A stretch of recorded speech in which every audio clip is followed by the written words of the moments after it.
Dances with Kobolds, and tonight we are playing Legacy. Oh God, Patrick, what's the name of this one? It's the premiere. Tonight we are playing Legacy of the Crystal Shard by R.A. Salvatore, mixed in with a few other modules as well, including the Accursed Tower, also written by R.A. Salvatore. Our party will be starting in Luskan, the city of sails, the city of pirates, the city of thieves and brigands, where most people are either running from or running to something despicable. My name is Patrick. I will be the dungeon master for this series, and joining me tonight are... I'm first. That would be me. Hi, everyone. My name's Chris. I'm playing Radigan Conover, human artificer. I'll come up with a cool voice or saying like. Hi everyone, I'm Tara. I'm playing Dagora, the human great weapon fighter. How that was supposed to get out. Yeah, I know. Hello, I am Lorne. I will be playing Jalkin Layet, the fallen Asimar paladin. Ooh. I am Brendan, and I will be playing the great Ezekiel, Bard Extraordinaire.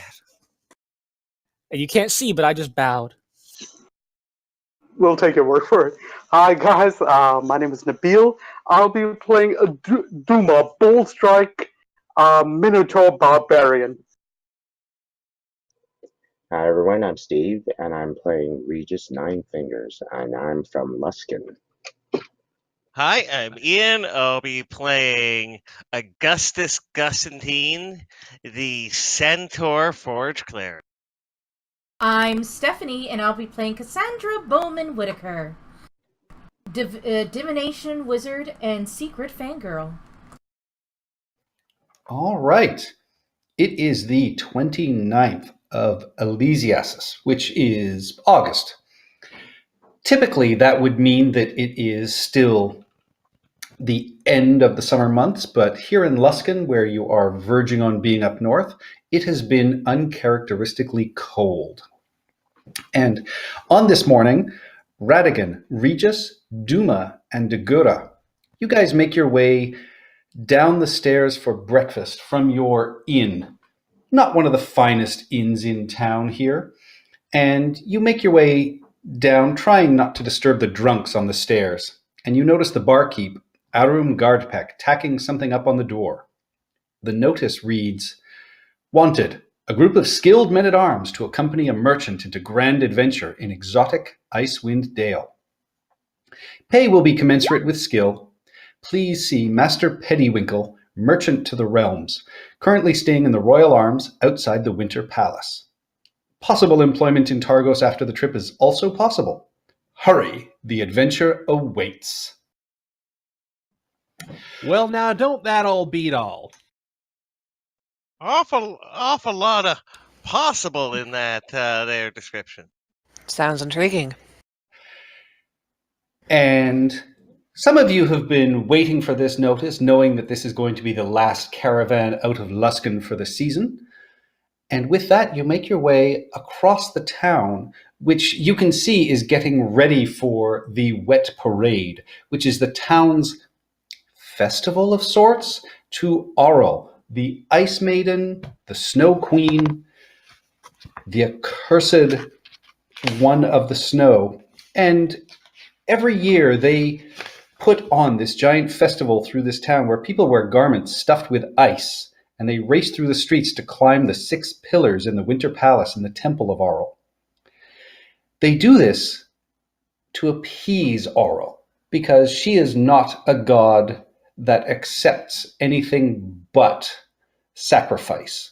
And with these sacrifices, they hope that this will lead to a short winter. So as you guys are making... bitch. She's been called worse. The cold goddess, the frost maiden, the ice dawn. And so as you guys make your way through the streets, you can actually hear the sounds of cheering and screaming as people are doing dips of water into the frigid Dragon Beach, and you've actually seen people starting to line up on the roads and the streets. No, currently the only people making their way through here is Radigan, Regis, Duma, and Degura, because the rest of you are staying elsewhere. Only they're staying in the really crappy inn. Wait, us or them? Them.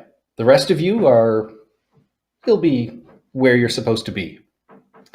So you are seeing people starting to line the streets. Some of them you can see have collected snowballs and other things to toss at the people who are part of this race.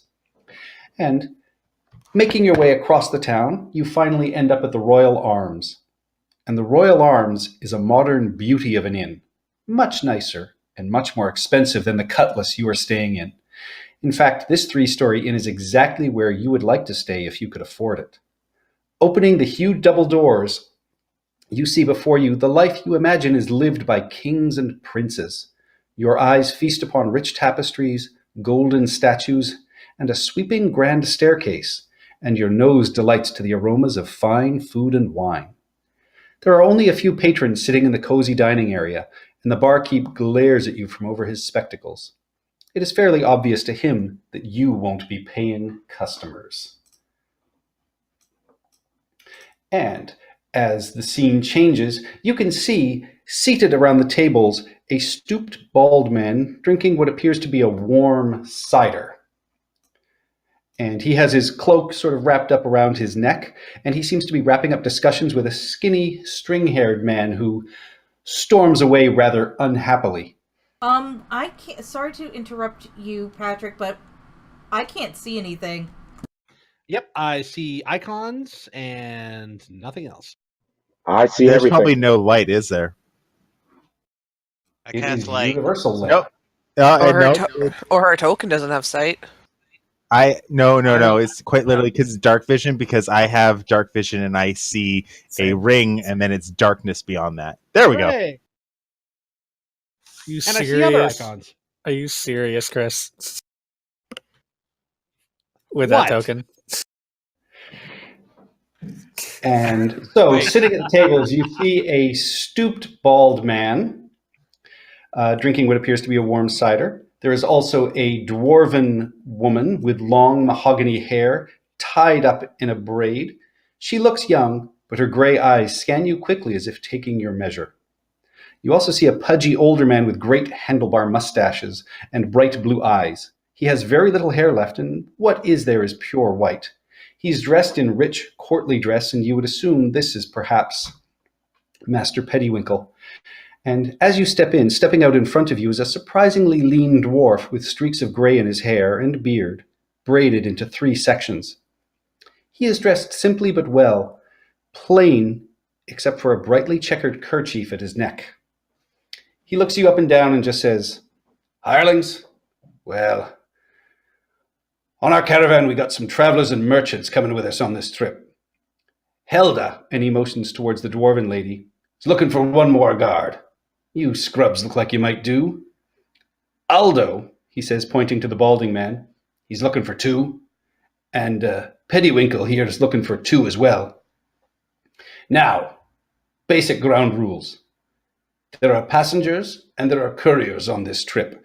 And he points off to the bar where you can see seated is a man very colorfully appointed in brightly dyed furs, and his face is painted over in white makeup. And sitting next to him is a human figure, and he says, "You don't answer to him, but you be respectful." And as you are hearing this, another woman comes bursting through the front doors, and you see a very dark-skinned human woman with a small cat with wings resting on her shoulder and a giant backpack on her back. And the dwarf just sighs and just says, "Right, we'll start again. Well, first off, I'm Bjorn. I am the leader of this caravan. Looking for hires here. All right, we got Hilda. She's the dwarf looking for 1. Aldo, the bald man, he's looking for 2. Pettywinkle, Richard, looking for 2 as well. There's passengers and there's couriers. You don't answer to them, you be respectful. They're the folks at the bar. Oh, and we got some horseman cleric coming along too. He, I don't know, he just has the saddest eyes I've ever seen and talked his way into coming with us. Now, pay is 4 gold pieces a day along with food and water. Also, you each get a health draught. No more, no less. If you has a mind to haggle, forget it now. Journey to Icewind Dale should take about 2 10-day, maybe a bit more with the weather coming. All right, take your turns, go up and speak to whoever you think wants to hire you. And so with that, you guys can see each other around the bar, and everybody can take a quick second to introduce themselves. Should I introduce myself first? Because I'm the woman with the big backpack. You're the lady. Yeah. Well, you did kind of have a flying cat on your shoulders. Yeah, that's what I wanted to make sure. Oh, but I'm a half elf. FYI. Oh, okay. It's okay. Well, I don't think he said you were a human, just a woman. Oh, I thought. Never He mind. said human. Oh. Between the two of us, we're a whole elf. You're funny. Hi, I'm Cassandra Bowman Whitaker. I have attached myself to this caravan, and I've been traveling with them for a few weeks as a chance to get some real-world experience. Oh, I'm a wizard. Who are you? Okay, Dagura, female, human, standing, average height, 5'5", 5'6", whatever. Very, very pale blonde hair, like almost white, and also very, very slim, almost gaunt looking. Just kind of looks the newcomer, just Cassandra, just kind of up and down, and it's kind of like has this look on her face like this kid's gonna get herself killed. But she introduces herself and just holds out her hand. She's like, Dagura, welcome. Oh, very nice to meet you, and I'll shake your hand very vigorously. And I'll go into my bag and I'll whip out like oh, here. It's an alpha ration. She's gonna be lambus bread. The girl just kind of like raise an eyebrow at it, but accept it with a nod of thanks, and stick it in the back pocket, and then just kind of motions towards the possible employer. She's like, "I'm gonna go introduce myself. You should do the same, kid." Right. All right, and Bjorn, issues you forward then, Dagura, and which of the 3 possible employers would you like to go to? I'm liking the look of the dwarf woman. All right. So you go, and she offers you a seat at the table, and she looks at you and just says, "Well, hello. Yes. Now, Greetings. exactly how many undertakings of this sort have you experienced, my dear?" Large scale like this in a caravan? Once, maybe twice before. I've worked mostly in the city. All right, and do you have any experience dealing with actual harsh winter and bad weather? We're in a port city, ma'am. We always have bad winter and bad weather. You haven't been up into the Dale, then? No, I haven't gone that far north. Well, we'll see what you think of the weather at that point. All right, what skills do you have? I can fight, I can track a little bit, and I can keep watch of whatever you need guarded. And what are you running from? She just kind of smiles. She's like, we're all running from something. Oh, indeed we are. That is precisely why I asked. Is it anything that is more serious than the normal? No. Running for myself as everyone else is. All right, well, my name is Helda. I'm going to be selling primarily jewels and other things that I make myself. Your name is Dagura. Dagura. And she stands up and she shakes your hand and says, You have strength and mettle. I trust that I will see you tomorrow morning. First thing. We leave at 8 bells. I'll be there. All right. You can speak to Bjorn on the way out. He'll give you a few more of the necessary details. Okay. I'll nod and get up and see to Bjorn, and before I leave the actual bar, though, I'm gonna get a drink. All right, and yeah, so as you head up to the bar, you can see there is this brightly painted man. There is a little more, normally dressed to your eyes, person sitting next to him with a large sort of sword hanging over their back. And then off to the side. I don't have a sword. I have a shield strapped on my back, and I have a morning star attached to my hip. And your eyes are gray. Your token has a sword. I know the token has a sword, but that's because the token has a sword. Technically, the image also has him holding a halberd. All right, and so you see that person at the bar, and then you also see something new even to your eyes, which is a half-man, half-horse that is also standing at the edge of the bar. Oh, sadly, in my drink. I just gonna raise an eyebrow as I look the horseman up and down, and then just, raise a finger for a drink and have a seat. All right, and Bjorn will turn and look at Radigan, Duma, Cassandra, and Regis, and just say, "Right, who wants to go up next? All right. You can more of you can go than just one. You." All right. Radigan will sort of tip his hat towards Cassandra and whoever else is down here, and will just say, "Radigan, pleasure to make your acquaintance." And he'll go up to Bjorn, and he'll say, "Yeah,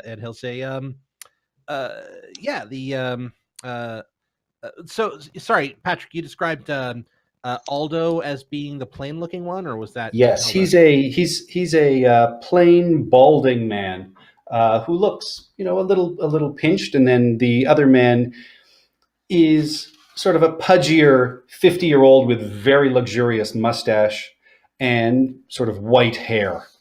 Oh, I'll be speaking to that Aldo fellow there, if you don't mind, sir. Go right ahead.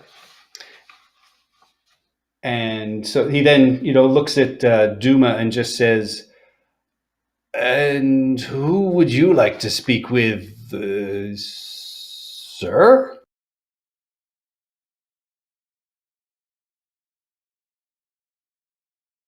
Duma. Oh, sorry. Duma heads upstairs and sees Bjorn, and he heads towards him. All right, and yep, Bjorn just says, "You look like a fine, strapping individual. So we've got Master Pettywinkle and Aldo. They're both a couple of merchants looking for people. Which one would you care to speak with?"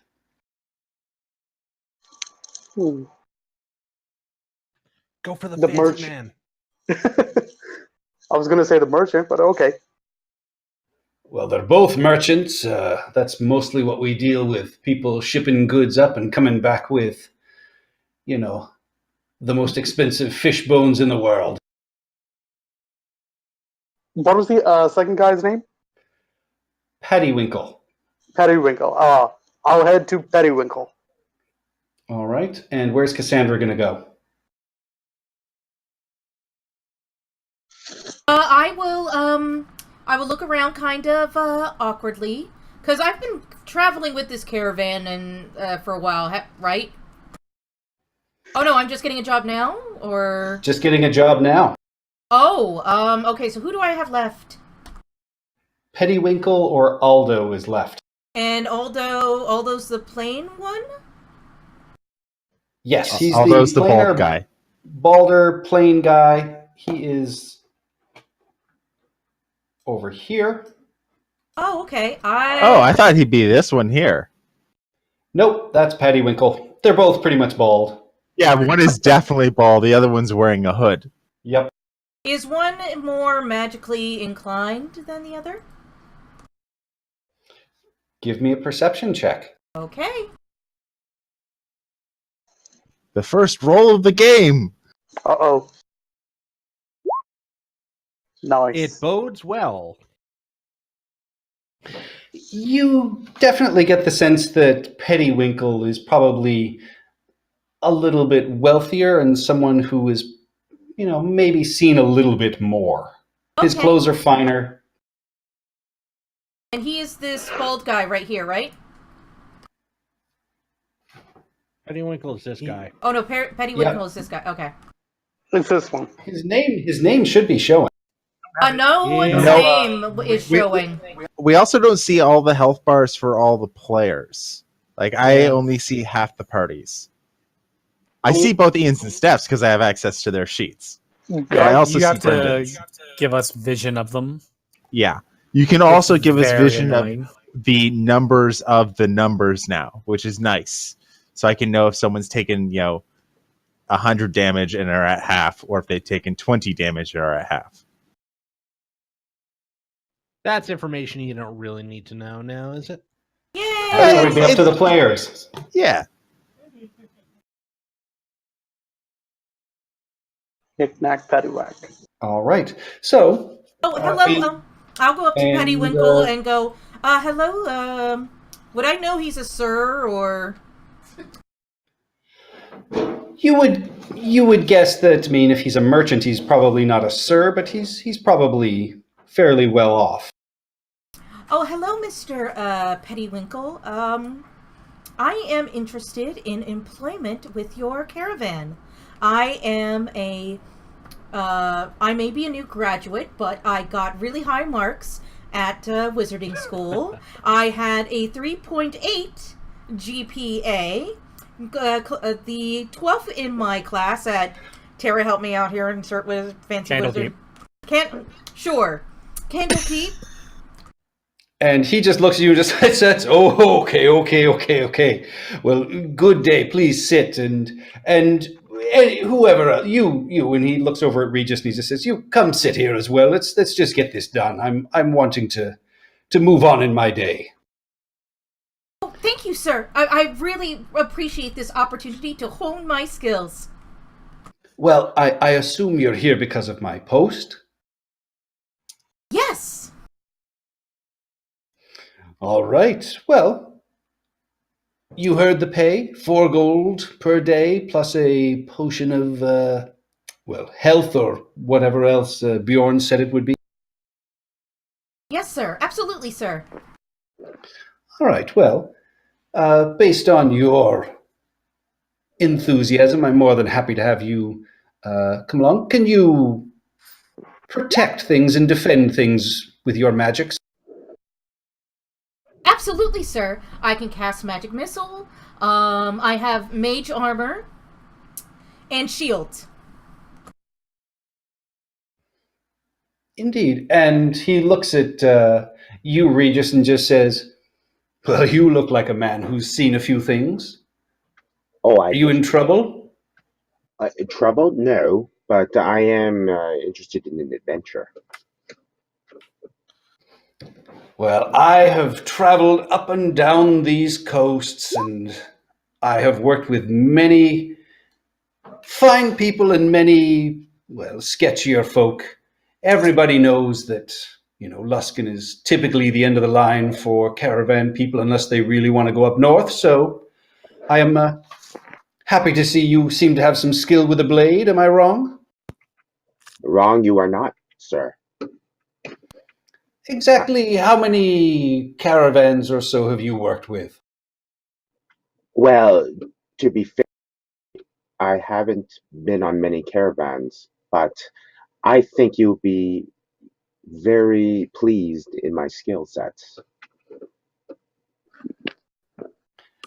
And with you, young lady, I'm sorry, I didn't get your name. I am Master Pettywinkle. Sorry, you are... Cassandra Bowman Whitaker, at your service. Charmed, I am sure. You sound as if you've taken perhaps some lessons in the finer arts of conversation. Where do you hail from? Oh, the area around Candlekeep. My fathers, Alfred and Theodore, own quite a bit of land and have a very successful cattle business.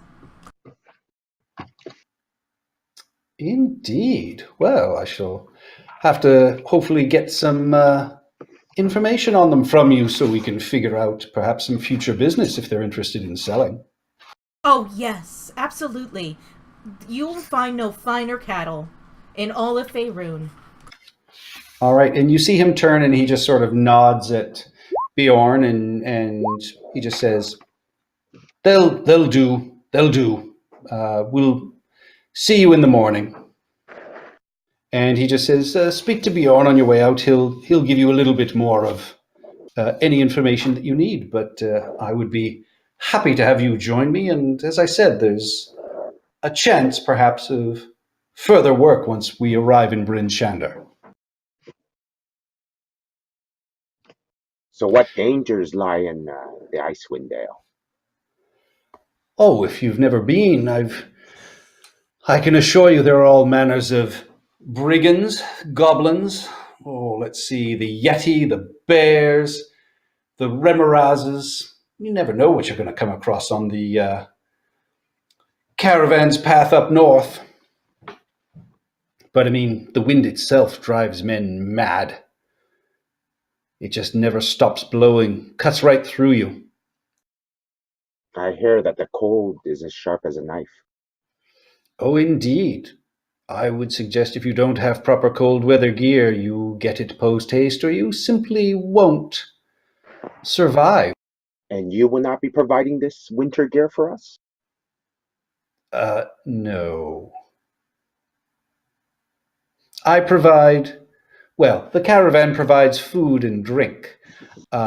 If you need an advance on your pay, speak to Bjorn, but no, we do not typically provide clothing for our guards.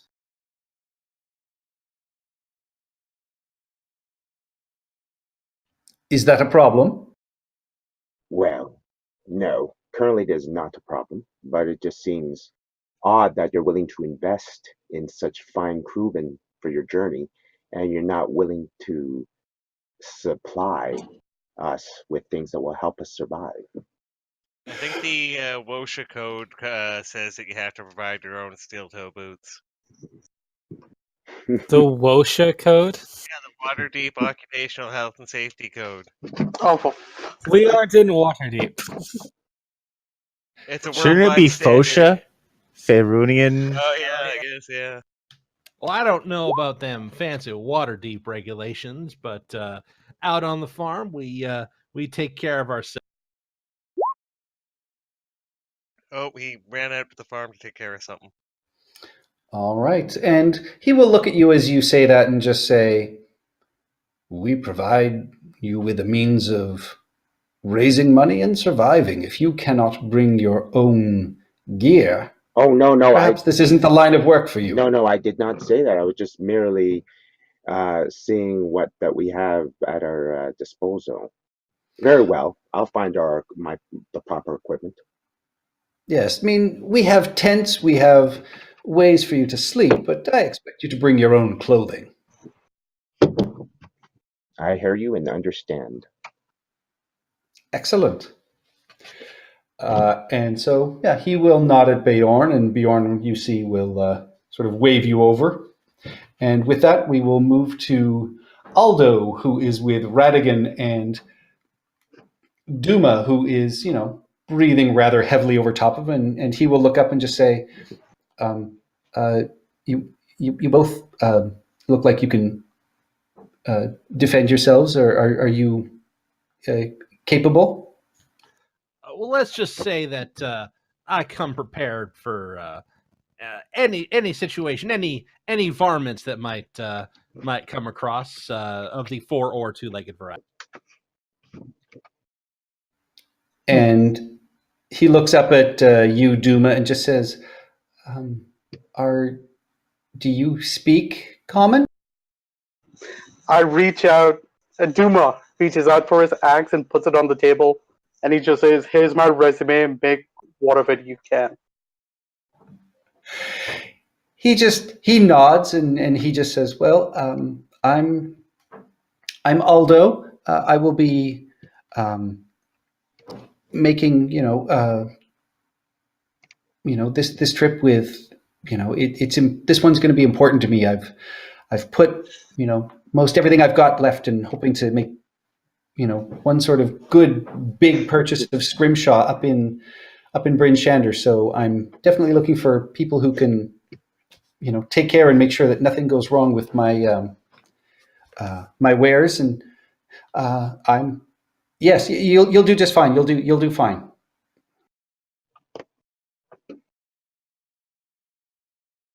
And you'll see him. Yeah. No, go ahead. Nah, I was just gonna add filler information. It's not necessary. All right, and you see him nod at Bjorn, and Bjorn will, wave all of you over, and he will buy a round of drinks at the bar. And as he does, he takes down all of your names and basic information, and lets you know that you will leave tomorrow at 8 bells.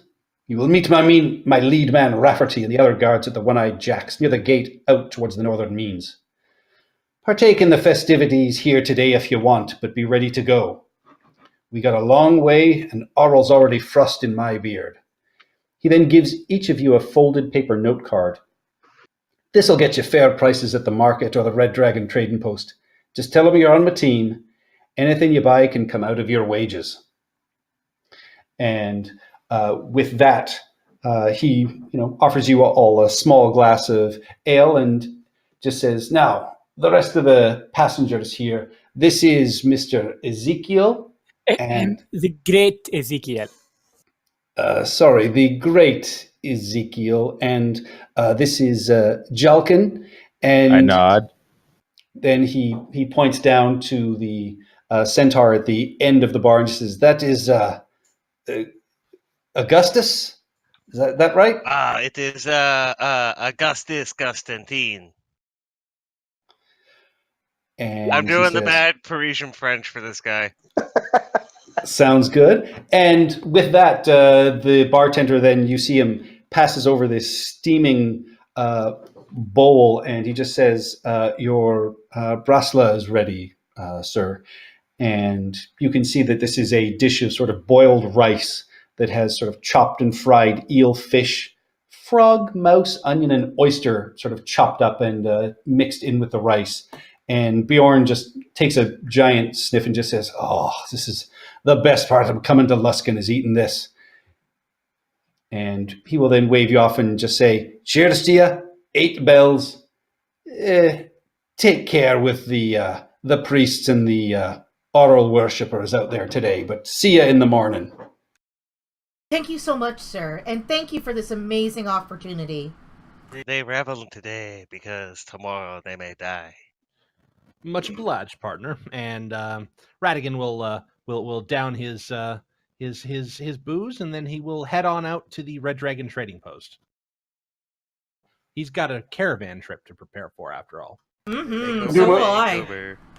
Duma just picks up his axe and holsters that. All right, so you guys can pick up whatever supplies you need. Because I was traveling in the area for so long, do I already have cold weather gear, or do I need to rebuy it? I've spoken to most everyone prior to this, and you should know. Most of you should have, cold weather gear if you've been in the area for any serious amount of time. Okay. And yeah, as you guys are out and moving around the town, you can hear that the wet parade and the races have begun, and the crowds are cheering and sort of screaming, and you see these people, some of whom sort of collapse on the ground and almost look like they're frostbitten as they are covered in these clothes filled with ice.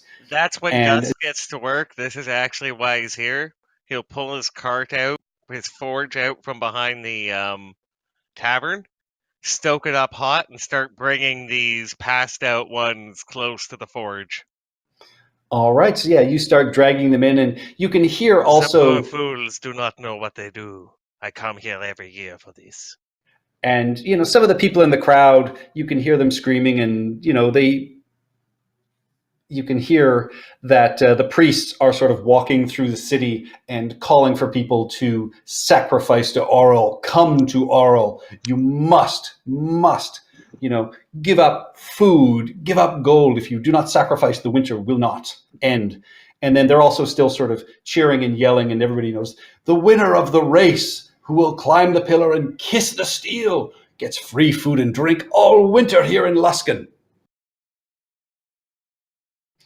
And you can see one of the racers who seems to be, sort of leading the charge is this giant blue-skinned Goliath woman. And so with that, how do you guys want to spend the rest of your... I will go to the keep. Is there like a merch store there? There is a large, outdoor market that is here, or if you cross into the north, that is where the Red Dragon trading post is, which is where you can find more serious gear, but everything you would be able to want is in the general market here in Lusk. Oh, okay. Can we get back to the map of the town? I guess I'll just spend the rest of the night because I don't have a job with the caravan and I don't need to prep, so I am just going to be touring around the town saving these dumb bastards from themselves. All right. Somebody mentioned they were going to the Red Dragon market. That would be me. All The right, Red I Dragon will trading follow post you. is the big red dot up here. The market is down there. I will join you, my traveling companions. Can we just take a quick peek at the well, is the market going to be open like all night? Because it's a festival. Okay, so let's go to the trading post first, then. Yeah.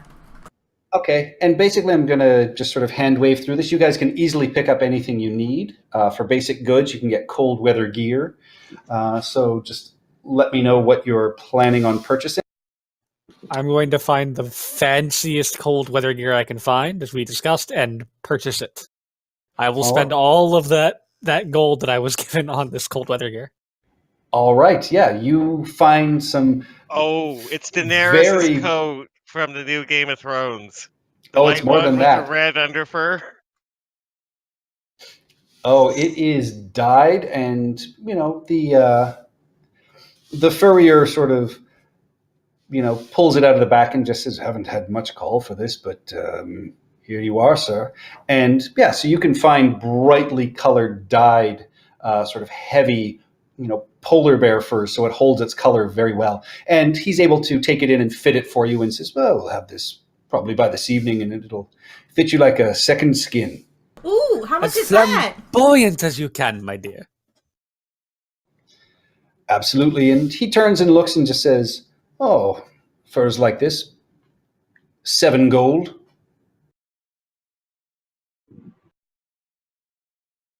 How much gold does a wizard get? It's from your background. Yeah, what's your background? You were also told Cloistered with scholar. those tokens, yeah, you were also told with those folded pieces of paper that you can get whatever you need taken out of your wages. Only those who were hired, though, correct? Yes. I'm just along for the ride. Okay, so Yes. I'll definitely get one of those, but not as flamboyant. I want it fashionable, but not too outlandish. Something that's good for something that something classy.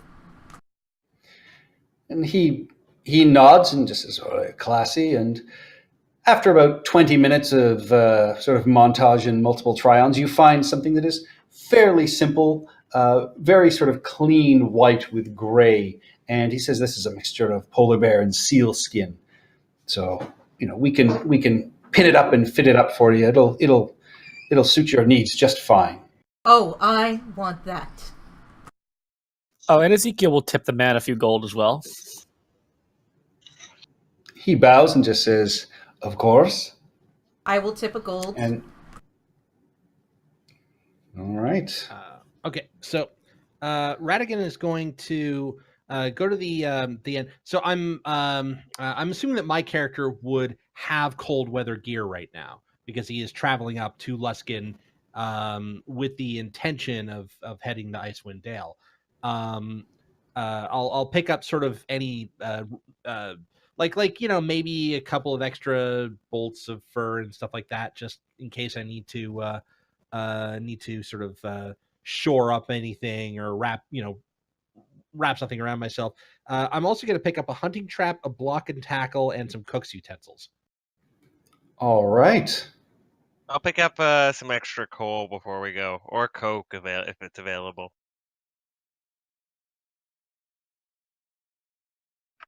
And I am picking up various livery. I'm going to go visit the red trading post. I'm actually going to case the joint out, see if I can do a break-in entry. Oh, got a rogue. You would know that the Red Dragon trading post is looked after by the main ship here in Luskin, which would be tantamount to suicide if they caught you in this kind of dealings. Doesn't mean it's impossible. Give me a perception check. My perception is a +4.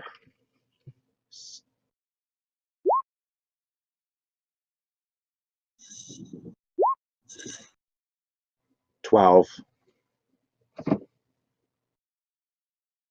All right. Yeah, with that, you look around and you can see that this is a very well protected place. And you can see that, Ship Kurth, which, looks after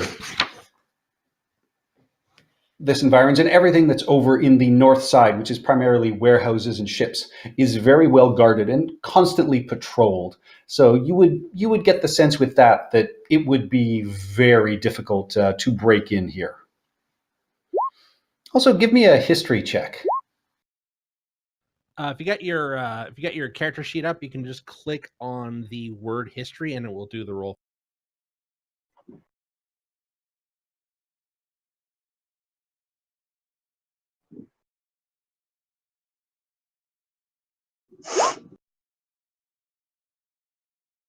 Okay, rolling pretty badly there. Yeah, you recognize that this is run by Ship Kurth. You know that they are the great power in the city right now, and you've heard whispers of sort of nefarious dealings, but nothing more than rumors to you. Regis recognizes one of the security guards and decides he's not going to risk it, so he goes somewhere else. All right.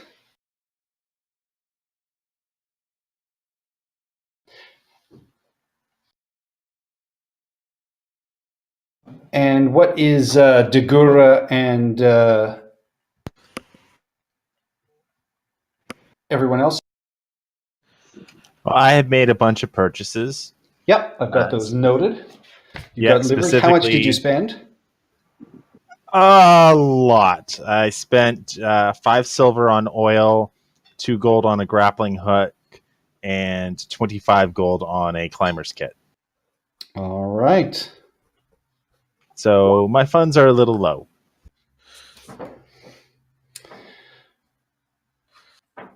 And Dagura?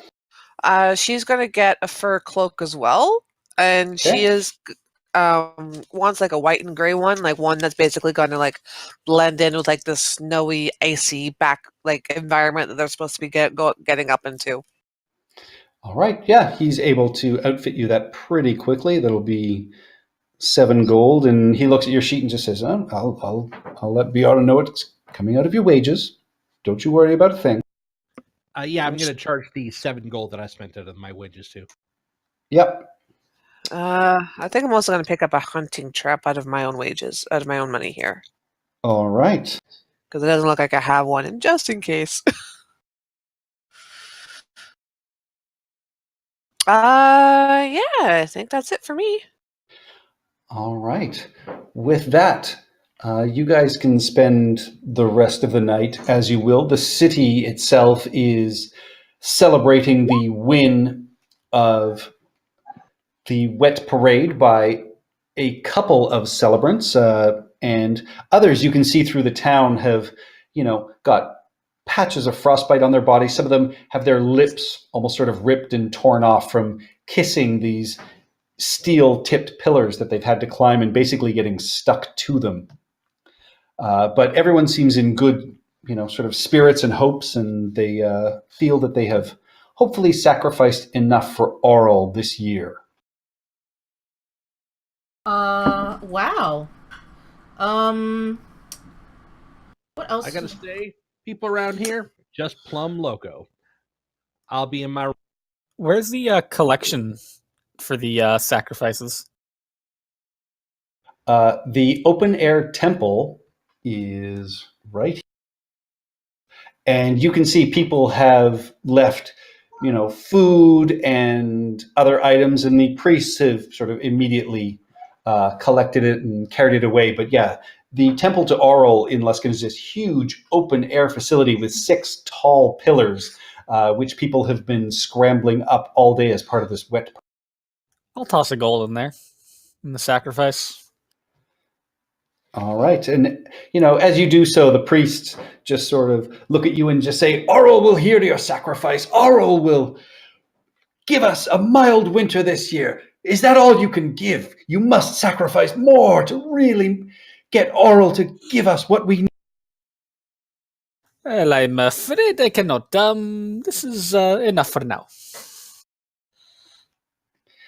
And he nods and then immediately moves on to exhort somebody else. And it's like, you can give more.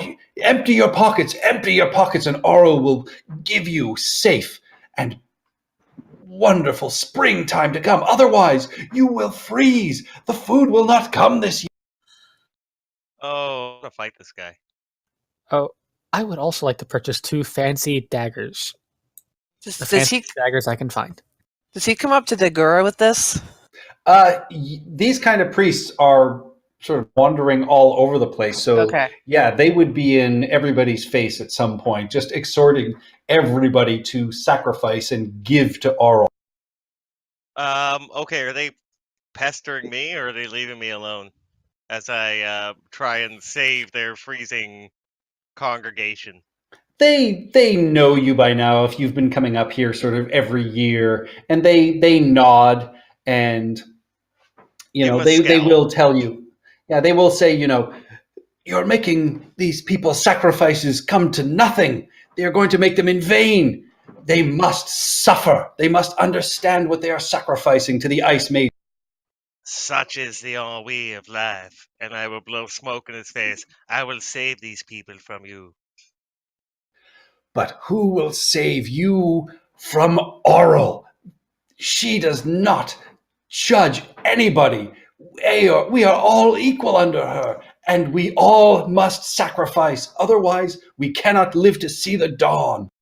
I see very few priests with snow in their coats climbing a monument. And he looks at you and just says, we have all climbed those pillars and kissed them for our cold goddess. We are not the type of people who just collect things and live off the wages. And he Your just sort of hypocrisy is the only thing colder than your god. and he just waves you off and just says, good luck to you. May Aurel have mercy upon you. Before you go, take this bowl of warm soup. You'll need it. It's a cold night. He takes it and just says, I will leave this at the kisses of Aurel. And you see him sort of walk off, and he lays it at one of the pillars. Oh, what a convenient god. If only they could do that for the rest of the worshippers and not just myself. The night is dark and full of terrors. And very, very cold. Indeed. With that, let's take a quick 5-minute bathroom break, and the morning will come and you guys can leave this town. All right, I'm developing a shopping list. All right, unless you guys want to go to the Blade and Bottle and try drinking from the Keg of Tides. Oh, I'm so for that. Oh, Duma is down No, for I'm that not. one. I'm so for watching people do that. Duma would know about this because Duma has hung out at the Blade and Bottle, so he can suggest that as a place for people to go if you. Is it again somewhere where a cleric might go to pick people up who are in the middle of alcohol overdose? Duma will let you know that there is a fighting pit in the basement that people usually could use the services of a good cleric after. Dagura's going to abstain. She basically just goes out, gets her cloak, goes back to her room, and just waits until the morning because she's got everything she needs because she's lived in Luskin, so she's got cold weather gear already. All right. Hi, Kitty. Yeah, I got my heavy furs. No, this will be good. All right. 5-minute bathroom break, and we'll meet back here. Coolio.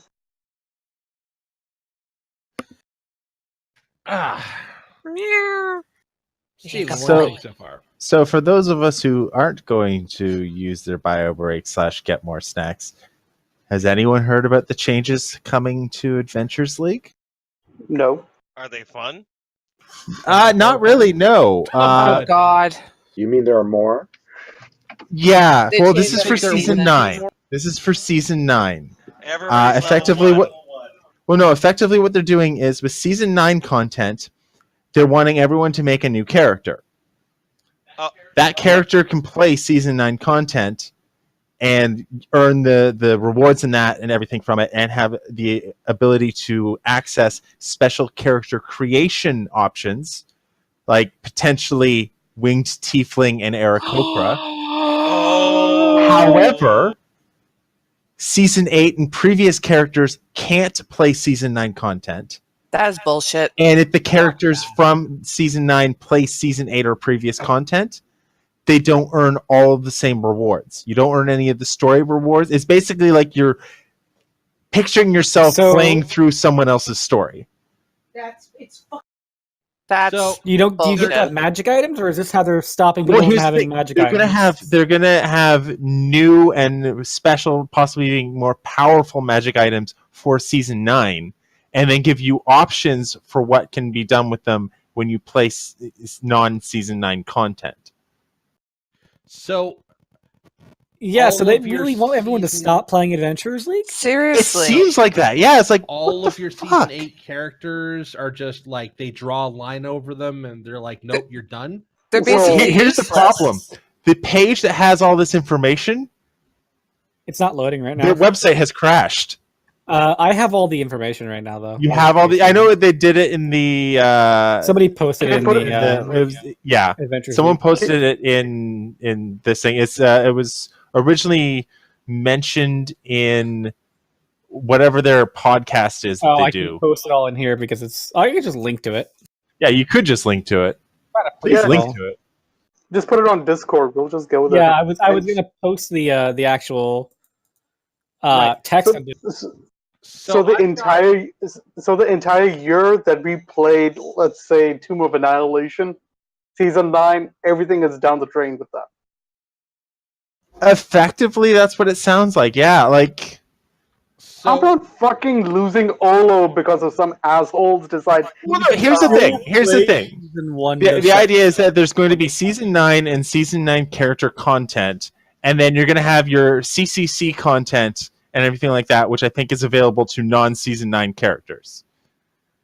Like, yeah.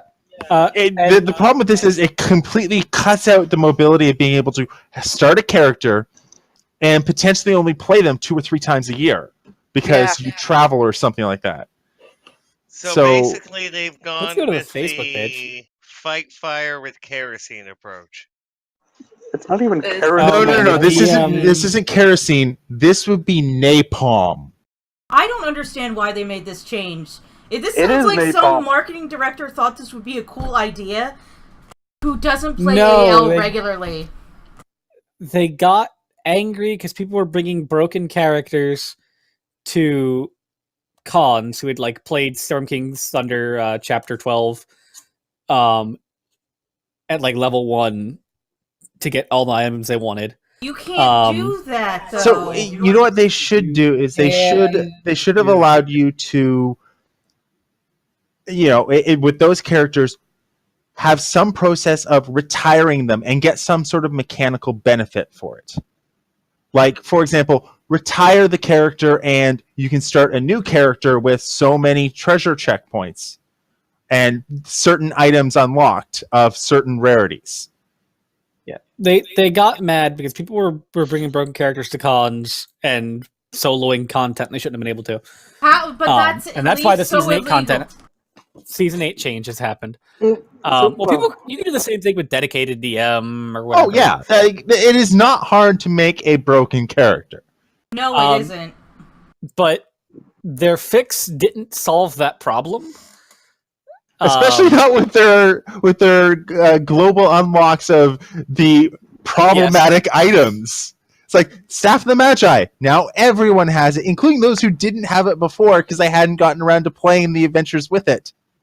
Also, what else is it? Cloak of Invisibility. Cloak of Invisibility. Yeah, those two things. Gave those to everybody.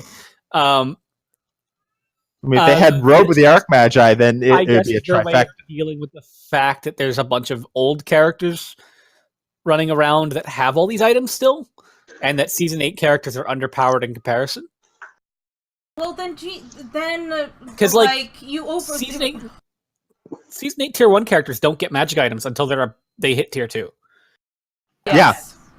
Yeah, like you can't afford an actual magic item until you've hit tier 2. Unless you are one of the few characters made with the DM quest that gives you treasure checkpoints when you make them. Or from DM rewards for tier 3 adventure, because that will give you more treasure checkpoints than advancement points. So this is their way They're of still dealing tier with 1 points, but running around with, broken items. And a bunch of people made new characters after they announced the changes and did all of those broken adventures. Oh, This yeah. is easy. This is easy to fix. This is easy to fix. Stop playing Here's what adventures. Yes, it's dead easy to fix. But it's also easy to fix if you have a character that, say maybe you don't go to every single con because you have other things to do with your time. What you do is you simply say, hey, here's a list, here's a giant list of broken items. These will not be available in Season 9. Everything else about your character is fine. Go. That's easy. They already did it once with Season 8. Like, I They lost took my away all Shield the. Guardian. They took away a lot of the. To be broken fair, items, but not all all of them. those items were not all of those items were broken. A great many of them were broken, and then the one really wasn't. The +1 Mithril Splint Mail was not a broken item. Yeah, Technically, it did not conform to the rules, but it was not a broken item. Because any form of plate armor was better than that armor. You know what? Whatever. It was effectively Mithril plate, which is an uncommon item. Mhm. Look, if this doesn't this isn't going to work for a lot of people, so I think what we're just gonna Stop playing see a lot of Adventurers people League. not Let's play be honest. Adventurers League, and Yeah, this is why I'm running a whole bunch of homebrew. Don't get me wrong. I'm still going to try and write it because I don't mind playing it, but I'm not going to go out of my way to start campaigns and run stuff because I don't like the Season 8 style, and I'm assuming the Season 9 style is now going to be much worse. It will be. I don't get why they're mucking around so much. I like the AP. That just streamlined That's things. fine. It's the That treasure part's check. fine. Yeah, it's the treasure checkpoints and the getting rid of the gold. What they should have done is they should have ran the Eberron content through with it as a test run before they applied it to the main Adventures League. And what they could have done is then, say, we are planning to retire these items. They could run they could apply the rules of these are story items, for Season 8. so that you don't have the ability to pick these up at the end of the session. They stay in the game. They don't come with you. That I would have been fine with, and then or just make items not tradable until you hit the tier where they're tier appropriate. Yeah, there's that too. That was the other problem where you had level 1 characters who were DM rewarded very rares to trade. No, you couldn't DM reward them. You had to get them a hardcover. Yeah, you had to give them. You're right. You had to get them in a hardcover. Yeah, so what you do is you get them in a hardcover, you DM reward them to get enough downtime, and then trade for whatever item you wanted. And people would gimp the system by saying, oh yeah, no, we're going to run this adventure here that gives you all these super unlocks. And Storm King's under 12. Yeah. And, we're either they wouldn't roll and would just say, this is your result. Or they would have, one super powerful character who hadn't played it because they were already level 20 or something like that, or level 15 or level 12 or something, and no one was playing that character just to do the major attacks. No, what they were doing is they were just pretending they had beaten Storm King's under 12 with a party of all characters who had made specifically to do that, and then giving all the rewards to one character, and then starting over at the beginning, finishing it in 5 minutes, and then it was. So in one night they'd do 6 runs of it. Everyone create your 1 through 6. They were just rolling the magic item rewards. Yeah, so over an hour, you would effectively say, okay, we're playing it 6 times or 7 times, with a full party of 7. So in the first one, player 1 gets it, and then player 2, player 3, player 4, player 5, etc., etc. What do you want on this table? What do you want on this table? You have a choice of 4 on this table or 1 on this table. We all back in. Yep. Everybody back? Everybody's sorry, guys. Just raging. Yeah, we're back. Fuming is the proper term, I believe. No, I think we're just all going to quit playing Adventures League. I don't think it's a big deal. I think next year's Breakout Con is going to be a lot of homebrew D&D, I think. Hey, I should start working hard on the Spire. See there. No, what I could see is next year having it be hardcover adventures. You join at like 8 or 10 o'clock in the morning, and you play with the same party throughout the day for that hardcover. Because you can get a lot done in a hardcover over one day. You could, yeah, especially if you hand wave certain things or speed up certain things. Hi. We Skip got all the random encounters in Curse we of got Strahd. about through 2/3 of Curse of Strahd in 22 and a half hours. Right. Anyway. Yeah, anyway, sorry. So, those of you who are interested in going out at night, in the evening, find yourself in the Blade and Bottle, which is one of Luskin's many drinking, gambling, and fighting establishments.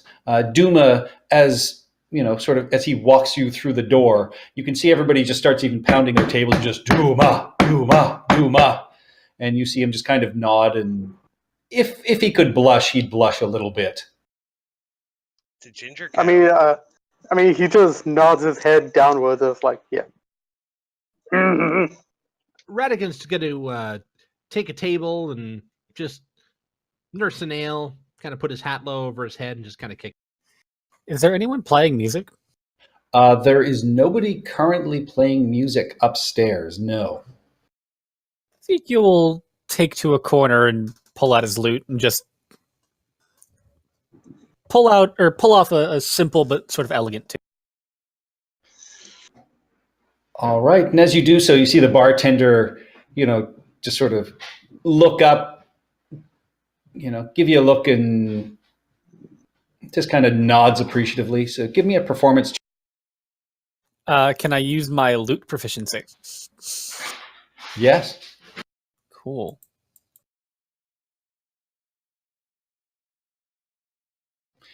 Yeah, you're playing, and as you're playing, he looks up and just says, "No, we don't pay, but you can put your hat out, and whatever you get in your hat, you can keep." I would rather not put out my hat. It's a figure of speech. It's a figure of speech. Put out your shoe for all I care. Ezekiel put out his very fancy shoe. Has actual bells and not a whistle, but it does have bells. And he'll put it on a table. All right.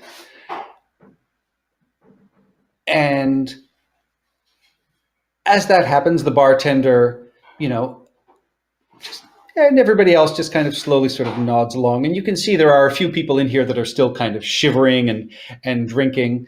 And you do hear, a few requests to have the fire turned up loud. And at some point in the night, the bartender rings a bell and just says, "All right, the time has come. Those who want to really be warm, the keg of whispers, the keg of the tide, the mystery keg. Who wants to come have a drink?" Ooh, what's inside? And he just laughs and just says, "That's one of the great mysteries of it all. It washed up covered in barnacles. Tell you what, though, 5 gold. You drink all of it without getting sick or passing out, and it'll be named after you. The keg of whispers will be known as the keg of whatever your name actually is. Nobody's managed to do it." Ooh, I don't quite have 5 gold. I've gone on kind of a shopping spree.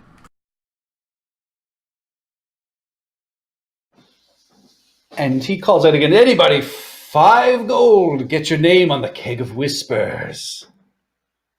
And you see one dwarf who'll sort of stand up and he'll just say, and he kind of staggers over and is like, "Right, I can do this." And he slams down his 5 gold, and the bartender nods and laughs, and there's this rusty squeak as the spigot turns. And you can see being poured into this glass this sort of green and every once in a while chunky drink is poured out. And he puts it down on the bar in front of him, and this smell like sea and brine, but also something kind of sour comes out. And he picks it up. Is he making them drink algae wine? It is whatever is in this mystery keg that washed up covered in barnacles. Nobody knows what's in it. Some say it's turtle. Some say it's old wine that just went bad. Fermented barnacle. And and this dwarf gets about half of it down before he starts sort of choking and spluttering, and doesn't quite make it to the bottom of the glass before his head hits the bar just seconds before about a quarter full mug hits the bar beside him. And the crowd has gone from sort of cheering to kind of laughing and clapping him on the back. And you see somebody sort of pick him up and walk him out through the curtain into the kitchen. And they're like, "Come on now, we'll just go have you rest this off." And he looks around and is like, "Any other takers?" Duma looks around. It was like, if somebody could spot me like 5 gold, I can get this done. I can spot you a gold. We just need 4 more. 4 more. Is there any gold in my hat? My shoe? With your performance, there's a couple of coppers and some silvers. Dagura will spot you. Dagura wasn't there. Right, Dagura I'm not. went Never mind. home. I forgot. I'm not there. Radigan's just gonna Can shake his head and be like, Duma try this option? Bad reputation, and get a. Certainly can. I mean, you're very well known here, and using your reputation, you can come up and what do you say to the bar? Give me a shot. I'll give me a pint, whatever. Give me a pint. And he looks up at you and just says, "Duma, well, of course, I hear you're leaving town, so yes, a drink for you." And he will, this rusty squeak as the spigot turns, and he will fill up this sort of pint glass and put it on the bar in front of you. And yeah, it smells like sea turtle vomit as you lift it up to your lips. And I mean, I try and hold my breath, not hold my breath, but I'm trying not to breathe through my nose so I don't throw up and drink this at the same time. all right, are you going to try and sip it, or are you going to try and chug it back? Chug. Let's go with Chug. let's play this crazy. I'm gonna chug it. All right. So you chug and you bring it up to your lips, and it almost burns a little bit. You get about the first third down, and give me a Constitution saving. Oh jeez. Hell yeah. I was going to say you're a barbarian. You're proficient in those. I hope it's a hell yeah. With that, you are drinking and you keep it down, but it's really hard, and you actually get the sense that like something came up and you had to swallow it down. You just barely kept that down. And as you keep going, so you're just over halfway done now. Give me another Constitution saving throw. Oh man. This is either I'm gonna spew chunks or I'm gonna be popular. Popular it is. Yeah, at this point, I mean, your eyes kind of go a little bit white, and you blink, but it's not bad. You swallowed something solid, and it manages to seem to be holding everything else down. And you're at just about a quarter left. Give me your third and final Constitution saving throw, but it is getting harder and harder, even for someone of your stature. You can feel yourself starting to sort of sway, and the room is just starting to spin a little bit. Okay, Cassandra's Can I biting her bardicually nails inspire and him? is just like, oh my god, oh my god, oh my god, he's gonna do it, oh my god. I mean, I'm barely able to get the words out before I take my final sip. That Bardic everybody. Am I okay? I'm bardically inspired. That's 1d4, right? D6. D6. Oh, nice. And before I take a sip, I take a last chug. I tell everyone, take a step back. It's either going to be good or everyone's going to be covered in chunks. Hey. My roll kept going up. Yes, with that final roll, yeah, you do manage, and you are able to keep it down, and the last drop, goes slightly down your chin, and you're this massive tongue just comes out and licks it up, and you smash the goblet back down, and everything steadies and everything kind of clears. Your eyes clear. You feel like you've been hit in the head with a 2x4, but that's happened before. And as that happens, the crowd around you just goes silent. And the bartender looks up at you and just says, "You okay?" The name is Duma. 2 U's. Remember that. And you see him tap the bar, and he just says, "It's the keg of Duma. From here on, it is the keg of Duma." And the crowd just sort of erupts and cheers. Well done. You just made the first save, but you actually beat the second two. Oof.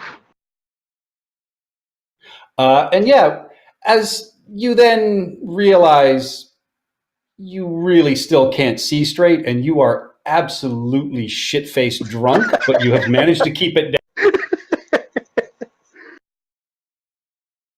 Why does the floor look closer than it did a few moments ago before he hits the ground? While I'm playing, I would like to cast Dancing Lights in the form of a humanoid, and I would like it to be in the form of Duma drinking that ale. And I'll All right. use my prestidigitation to create a firework effect. Wait. Ezekiel is using magic to create a neon sign of a Minotaur drinking. Yes, essentially. And the bartender asks you to actually move it and place it just beside the keg, and he will take a dagger out and he will draw this design in the side of the keg, and he just sort of scratches the name Duma underneath it. It's not a sign. It's a literal, medium-sized representation of Duma, like a 3-dimensional one with dancing lights. Oh, I know, but he's going to use that as Okay. like an outline so that he can scratch that into the side of the cask. I don't know about any of you. I think I'm passed out at this point. I'm assuming I'm passed out at this point. You're still awake, but you cannot speak coherently, and everything just seems to be moving a little more slowly than you think it should. Oh, please tell me I'm seeing green fairies, or at least a variation of the green fairies. You're seeing a big glowing green fairy by the cask. Oh my god, that's so shiny. All right.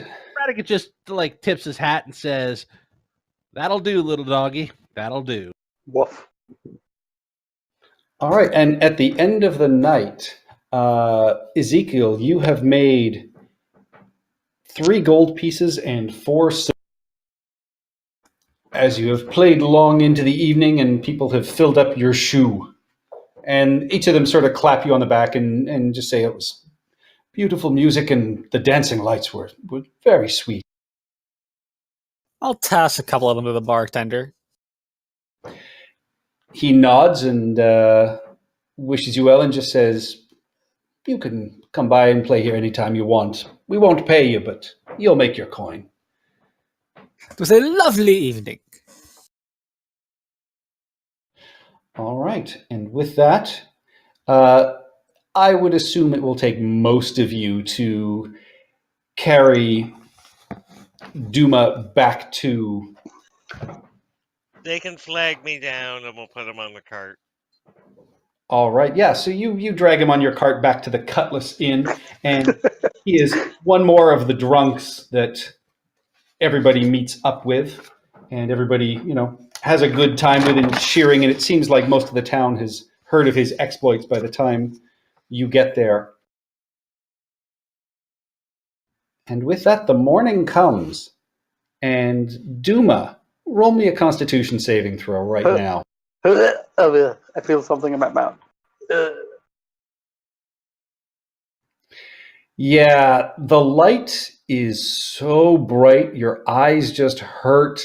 Every noise sounds like somebody screaming at you.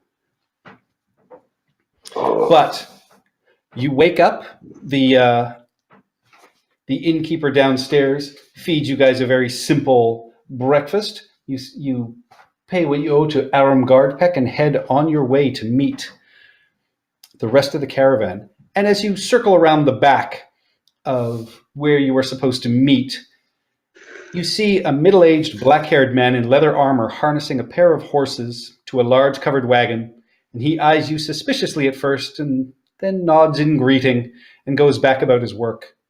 Behind him, you see a tall, brown-haired boy of about 16 carrying a box of tools out of the stables, heading towards one of the other wagons.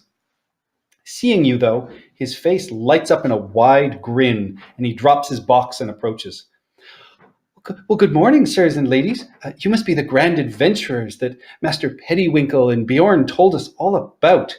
I mean, I'm Del. I'm Del Tannerson. That's my Uncle Rafferty over there, and he's teaching me everything he knows about being a teamster, and that's quite a lot, I must tell you. Although I fear it isn't nearly as exciting as what the rest of you do. And shaking your hands vigorously and not letting go, or letting you get a word in, he says, oh, the stories you must have to tell me on the road are so wonderful. I can't wait to hear those wonderful tales full of wonder. Please, you must share with me the tales of your adventures as soon as we're underway. Or even show me some magic, as he looks upon you, Cassandra, and you, Ezekiel. I do love seeing magic, especially when it makes things disappear. I mean, I once saw somebody make a horse disappear and then reappear again. I mean, that was amazing. I mean, I wonder how he did it. I mean, I don't know. But did you know? I mean, I don't have the time to talk right now. I mean, I have to get back to work before Uncle Raph gets angry. It was wonderfully nice meeting all of you. And as you stand there in wonder as to how anyone could say that much in one breath, he picks up a box and heads back towards the other wagon that he was heading towards. And you just see his uncle behind him shaking his head and then moving towards you all and just says, look, you're adventurers, not necessarily guards, I know, but I'm trying to raise this boy right. Don't be putting any fool ideas in his head. I know you crave action and adventure, and you'll wander off at the first sniff of anything more exciting than the caravan. But please, just don't ruin that boy. He's a good kid. Oh, I don't think worry, you do my a fine friend. job. The great Ezekiel will take good care of you. I would not dream of abandoning your caravan. Great. That's wonderful. I believe your caravan and your wagon is just right over here, sir. And he will lead you. And he just, as he walks over, he says, "Your package and crate arrived earlier, and they are stored in the back." Oh, excellent. Can And when he when goes off? Ezekiel Oh, go ahead. when Brendan. Ezekiel introduces himself, he will cast minor illusion, and above him, he will like do his hand up in like an arc and cast it minor illusion, and in the fanciest font and the most gaudy colors you can imagine, he will write the Great Ezekiel in the air with minor illusion. And well, he's taking the. Was that father or uncle? Uncle What was the kid's name again? Dell. Uncle. Ah. It was Dell and Rafferty. Okay, so Gus will go over to Dell and go, I saw in your toolbox, your hammer is a little bit rusty. Here, take mine and I will fix this. Oh, well, thank you, sir. That's No, yes. a What man's are tool. you? What are you? I am a centaur. I am from far to the south. But that is not important. What you need to know is a man's tools are his lifeblood. Always keep them good, safe, and in good repair. And he just nods at you wide-eyed and just say, "Yes, yes, sir. I will remember all of that." For with your tools, you help everyone. All And I'll right. leave it. Okay. And after a few minutes, Bjorn strolls out alongside Pettywinkle, Fletcher, and Helda, and he will introduce the other caravan guards to you. And he introduces, this is Yomadan. He has been with us for ages and ages. He's a good man. This is Melchus, and he points to a female gnome who her eyes just appear to be sort of wide-eyed, and she's maybe staggering just a little bit. And then coming out, you see this large female Goliath that you saw racing in the wet parade. And he says, "This is Olisha. She has also been with us for quite some time. Please treat her well. And if you have any questions, just ask them to her. She speaks more languages than most of you have words for." Oh, In Dwarven, he'll just sort of Radigan will tip his hat and say, "Ma'am." And she will just look at you and just sort of nod and just say, "Sir," back in Dwarven, and, Excellent. cocks an eye. And then lastly, you see coming out of one of the wagon that you are being led toward Ezekiel, you see a male tabaxi missing half of one of his arms. And Bjorn just points up and says, "That there's Cloud full of rocks. He's our good luck charm." And everybody just kind of laughs and giggles. And he just says, "He's been running from the law for so long now that I'm not even sure he remembers what he originally was going to be charged with." And he just sort of looks around. He's like, "There's always at least one of you scofflaws here as part of the crew. Just know you're safe with us as long as you do your work." yes, sir. Noted, sir. I do not think it is you.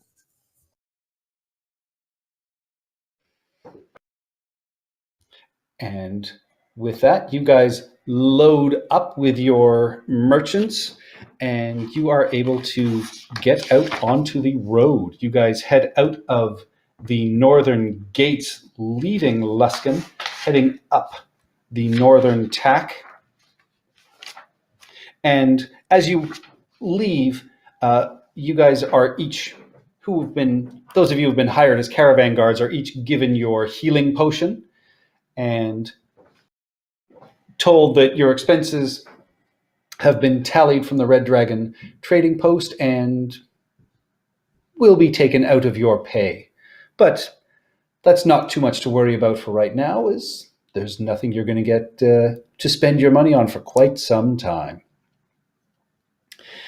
And I'm going to move this along a little bit. The first 10 or 11 days of travel south of the Spine of the World Mountains are fairly easy traveling. You're going over well-cut roads, through tamed forests, and along cultivated fields. It is cold and there are dustings of snow, but it isn't terrible. You're able to hunt and get game for meals, and over the evening fires you get to know each other a little bit as Dell peppers each of you with questions. And the things that he asks, are, where did you grow up? What are your favorite foods? Do you have any siblings? What did you do for fun as a child? So each of you can answer one of those or more if you wish. So pestering that, where did you guys grow up? Must say it's a little town just a few days north of Waterdeep. It's called Amphale, cattle country. Good, honest folk out there, and it's a nice, pleasant place.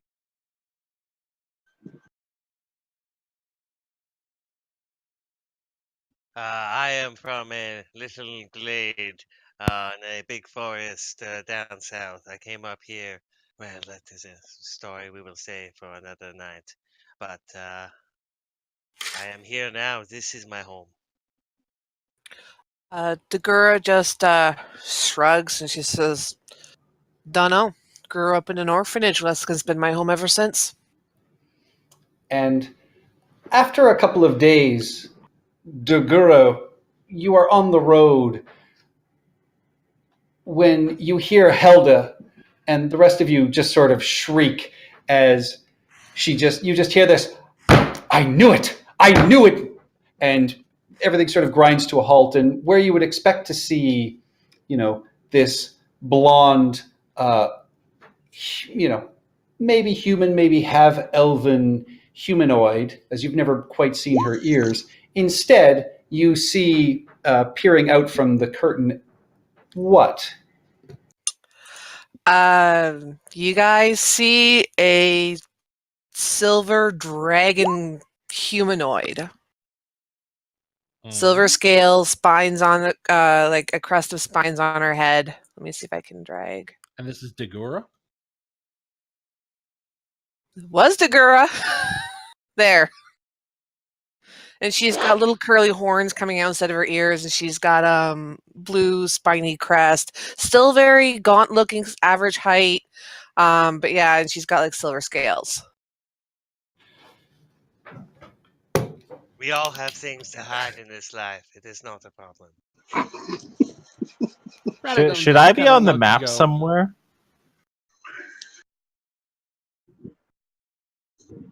Oh, sorry, you're on the GM layer for some reason. What map Okay, are we cool. all really on anyway? And yeah, she just kind of looks around, is kind of nonchalant, and she's just like, "Yes." I think you shed your skin last night. Oh, yeah, I was have wondering some when that was going to wear off. And Bjorn looks at you and sighs, and you see him hand a couple of gold pieces to Helda and just says, "Yeah, you're right." And so he looks at you and he just says, "How bad is it?" She just shrugs and just needed to get out of town. Synthrin's my name, actually, by the way. Sithrin. All right. Synthrin, yes. And you see him scratch a name out onto his pad, and he's just like, well, like we said, there's always a couple of scofflaws on here. You're safe as long as you do your work. She just nods at him and, yeah, just goes back, goes back to doing her thing. And Bjorn will look around at each of you and is like, any others are going to change what you look like? I am actually two small boys in a centaur costume. I will disguise self into let's see. A tall, silver-haired woman in white robes, with a fancy-looking sword and a fancy-looking staff. You turned into I am Gandalf? actually. Damn it! You've got me doing French now. I'm Laeral Silverhand. No, you're not. Sorry, that was out of Oh my god, character. I love you! Oh, can you sign my... I have one of your books! And she'll look through her handy haversack and pull out some book, lay roll, Silverhand wrote. Can you sign my book? Oh my god! Oh wait, this is an illusion. You're a jerk. I rolled a 24 deception. Radigan's just gonna laugh. He's gonna say, Wow, well, that ain't was she a all weird just laugh. amusing and everything? I'll work on one. Cithrin does note that if she hadn't been asked about, her true name or her true form, she would have answered honestly and said that she was, disguised and whatnot.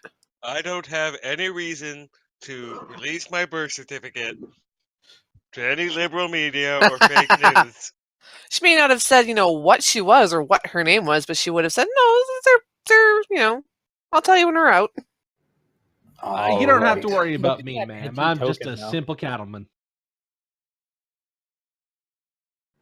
And after this, Dell is going to be nothing but, pestering to you, Cithrin, and just so. Why? How did you make that happen? Why did you do it? Are you running from the law? Did you kill somebody? Cithrin just shrugs and she's just like, Wizard owed me a favor. I didn't kill anyone, and I'll not tell you who I'm running from. Okay. What did you used to do for fun as a child? She just kind of cocks her head and looks at him, and she's like, make sure I went to bed warm and with a full belly. Oh, I will go up to the kid. What's his name? Dell. Hey, Dell. Have you heard about graphic novels? And I will whip out from my bag. Winthrop's wonderful Windventure. Yes, that's it. Have you heard about the menagerie? They were those folks up in Scholt who destroyed the Soulmonger. I mean, I'm sure you heard about all the lawsuits and, you've seen the Hollis World Tour and everything else. But Walker Bow and Winthrop. Well, Winthrop wrote it, Walker Bow illustrated it. Anyway, it's a really cool and professional art form. Do you want to borrow my copy? Yes, Peyton please. Catnip. Oh my god, I'm going to love Cassandra. And he immediately curls up in the back of one of the wagons and starts flipping through it. But again, around the campfire, you guys are asked if you have any siblings and. Oh yes. Duma, what's your favorite food? What do you eat?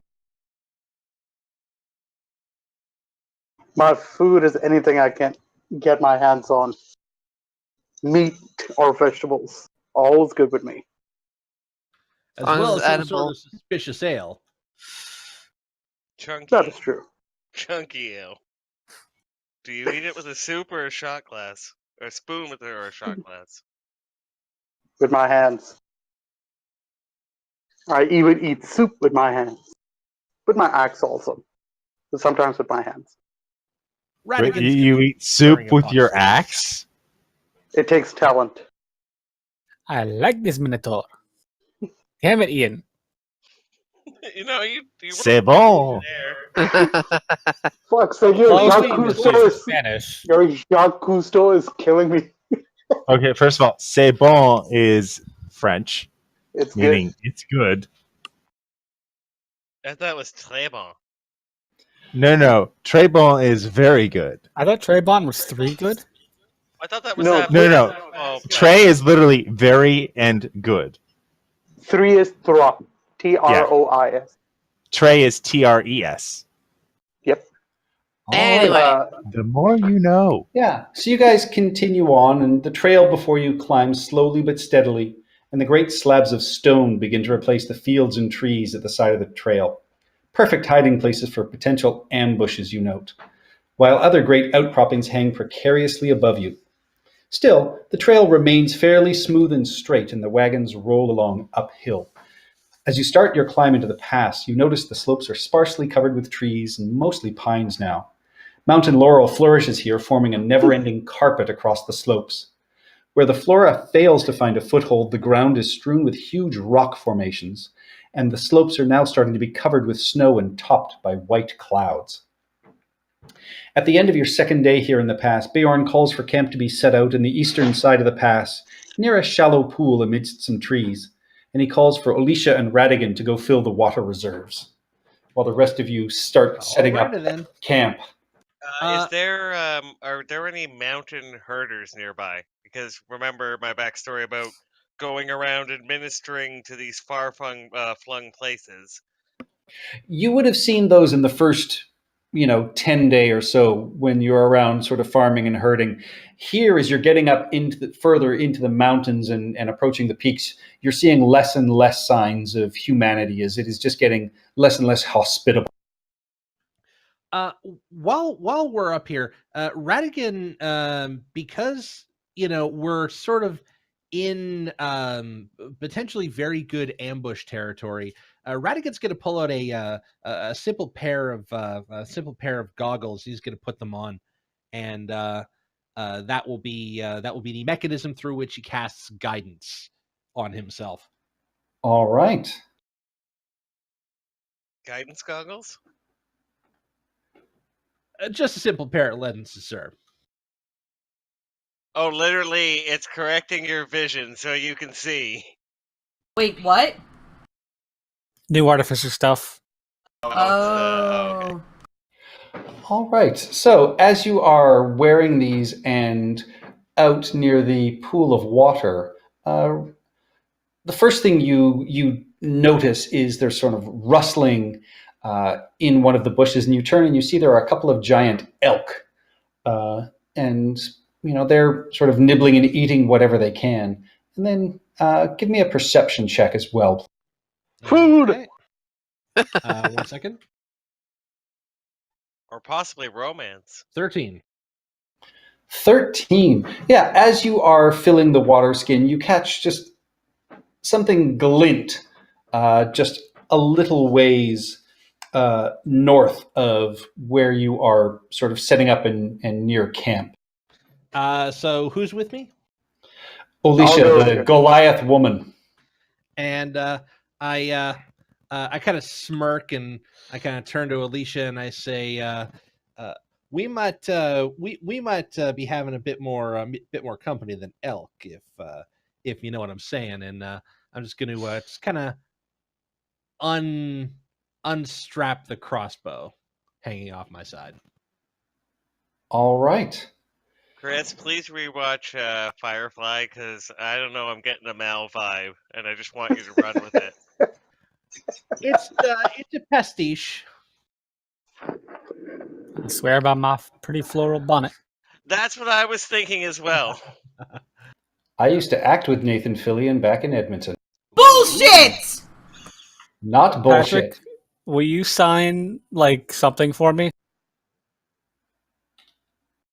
Like what? Oh, I don't know. Restraining order. This credit Will you card sign my application little form. metal serenity? Up until a few years ago, I was actually still in touch with him. He is a really decent guy. No way. Wait, who? No, he really is a very nice Nathan guy. Fillion, he really Oh is. my Yeah. god. Yeah, no, he Born is in a, Edmonton, son of a bitch. he is an amazing down to earth guy that truly enjoys interacting with fans. Yeah, have we lived used to a do very theater strange- sports and Die Nasty, which is a live improvised soap opera. Oh my god, you have lived this weird, charmed life, Patrick. Yeah. Charmed might not be the right word, but definitely varied and interesting. Yep. But I mean, it was funny because we always used to joke he would end up on a soap opera because he's 6'4" and incredibly handsome, and that's exactly what happened to him. Did he? A soap opera? One Life to Live, I think. Really? That was his, that was his first. My aunt and grandma watched that for sure. I thought it was Buffy the Vampire Slayer. But, hey, That was after. I think that was his first cool thing he did. I He mean, did a couple roles on that because he was a preacher, but wasn't he also a monster asshole. along the way? Yes, The he old was. Sherman He T. was at Okay. one point. He was Anyway. the asshole preacher, but yeah. Anyway. Anyway, so yeah, Radigan, you have spotted this glint. You have unstrapped your crossbow, and Olisha will. You see her draw out a great spear, and she will quietly step off to one side. Are Is you everybody letting else anybody being else know? Who can I see within You're eyesight? you're about 20 feet away from the camp, so you'd be able to see just about everybody at this point. All right. I give a low whistle and see who I can attract. But that's a lowland swallow. What's it doing up here? God damn. My say- Minotaur ears hear that. I try to catch Regis's eye, and I kind of sort of give like a nod of my head in the direction of the glint that I see. All right.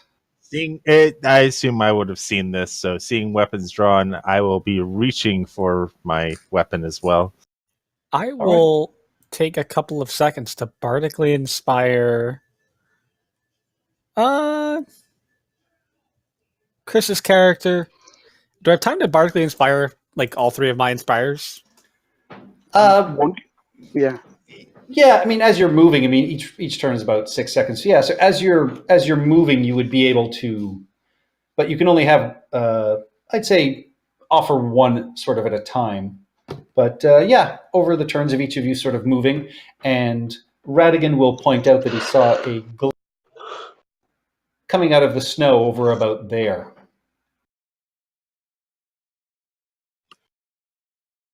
I will, I guess, step forward with everyone. All right, are you guys moving stealthily, or are you just going to charge up on ahead? Duma is think- getting anxious, so he's not the stealthy type. I He is will- going to I would I will attempt. stealth. I will I will attempt to attempt stealth. stealth. I'll attempt stealth. All right, give me a I group fail stealth with check it then. too. I got a 12. Oh, I got it. Synthrin is not stealthy, guys. Not yet. All right, so we're gonna call this one Loud Team. Yeah, you guys move forward, and the two elk that were nearby immediately just turn and flee as you guys go tromping through the overgrowth, and you hear a loud sigh coming from one of the bushes as where Olisha is hidden. You just hear, "Oh, that could have been dinner." Well, most of us are city folk. I was surprisingly stealthy for someone who focuses on being the center of attention. And then you guys For a ruined it. flamboyant person, you were stealthy. Yep. Basically, you know when to get the fuck out. When the Brightly getting the colored fuck out stealth. is good.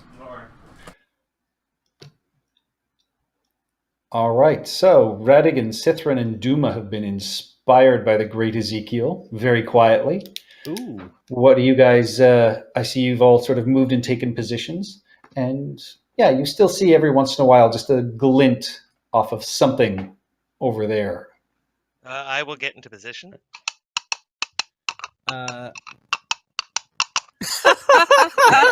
Oh no! Good lord. Take the coconuts away. I found my coconuts. Stephanie, And I love you. find out what he's doing to do that and take it He away has from him. literally 2 halves of a coconut tied to a string. Seriously? I'm not No, he kidding. does. Oh, He no, does. Ian He went upstairs and grabbed them. Oh Lord. Ian, put Why? him on the stream. Let me see him on the stream. Whatever you say, that is inspiration worthy. God damn it, why? I'm glad I Oh no, I didn't inspire him. I thought about it. 2 coconuts on the string. Oh my There, god. it's on the stream now. Oh, that's perfect. So I tip my hat to you, Ian. I will attempt to get the attention of Radigan without making any noise. Just sort of a hand raise and wave to him. All right. I will sort of nod towards the great Ezekiel. And I would like to make. Would it be possible to do either a investigation? Would it be possible to do an investigation, or would it be a perception test to see what's there? Perception from this distance, you'd have to get closer to start really investigating. All right. Can't see what it is. Yeah, I mean, from where you're looking at, you just see, there's piles of snow and, some wind is starting to blow and it's drifting. But yeah, every once in a while, you still just see a little glint of sunlight shining off of something, but it's not appearing to be moving. All right. Radigan will walk forward with his crossbow at the ready.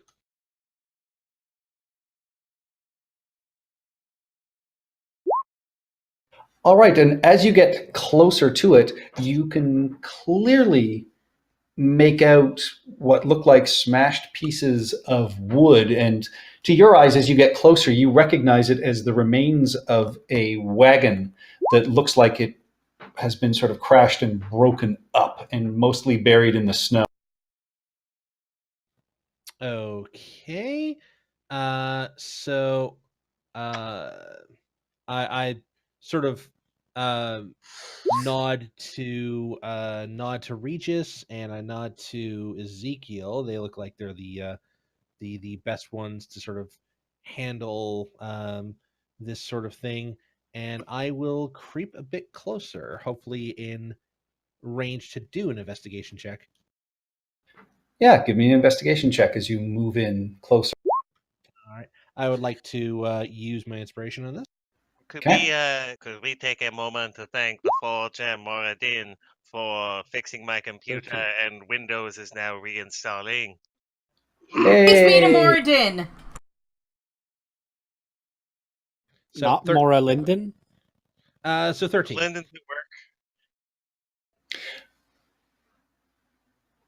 All right. So with your 13, yeah, you clearly notice that this looks like, and as you get closer, you actually see there are a couple of arrows sticking out, and you see that the wheel looks like it's been shattered rather than sort of broken.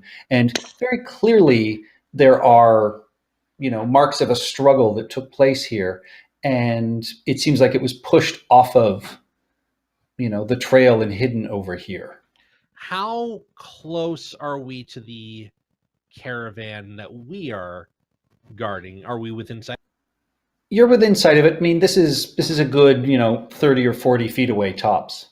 Okay, so it's not like the caravan is well out of sight and is currently being ambushed right now. Okay, does this stuff look recent or does it look old? Given your upbringing and you've been around sort of wagons, that you get the sense that this probably happened within the last 10 day. All right.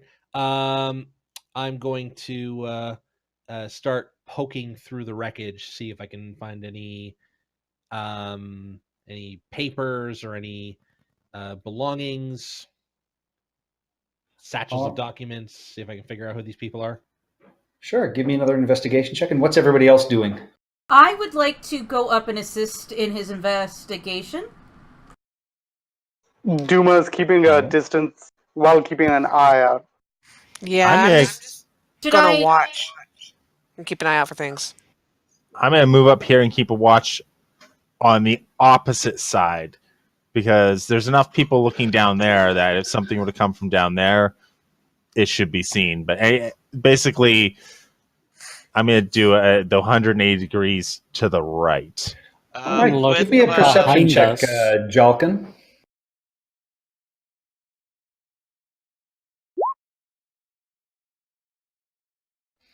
All right.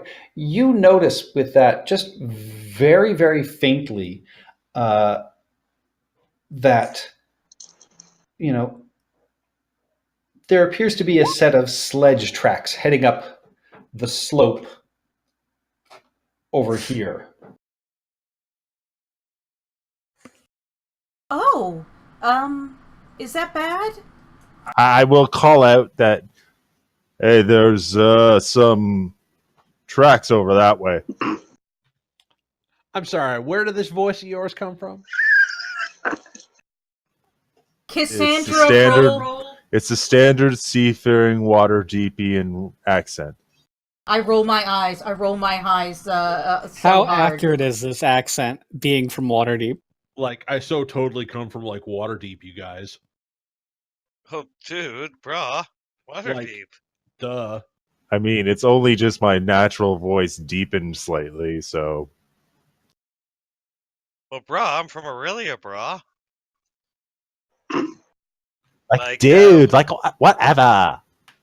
Webbers and Can we- jet skis, brah. Aurelia. Can we Let's back to focus because we're nearly done for the night. So, Yeah. you found these sledge tracks heading off to the east, and Cassandra and Radigan, as you are digging through and looking for paperwork, you find most everything seems to have been picked clean out of this place, but you do manage to find, sort of tucked away into the snow, a small little log book, and you clearly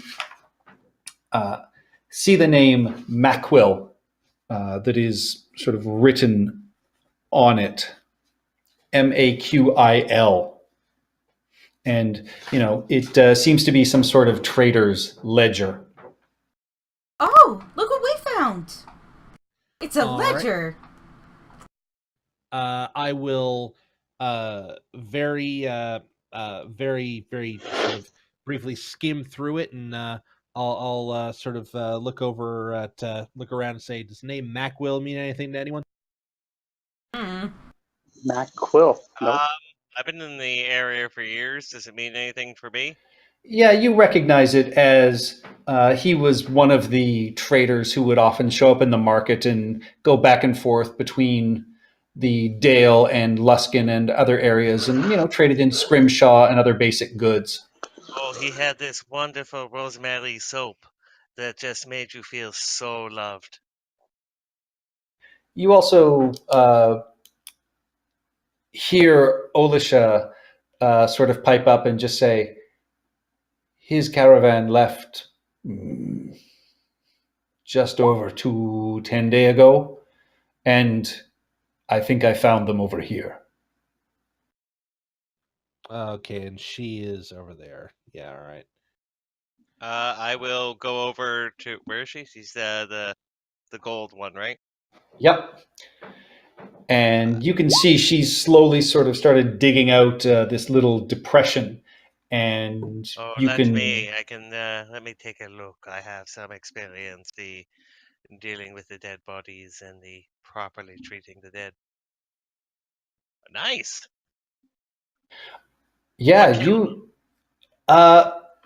Well, I mean, you see a few bodies, and as the snow sort of brushes away, and after, it takes a good 15 minutes, you find in total there's about 18 bodies that have been dumped here in this depression.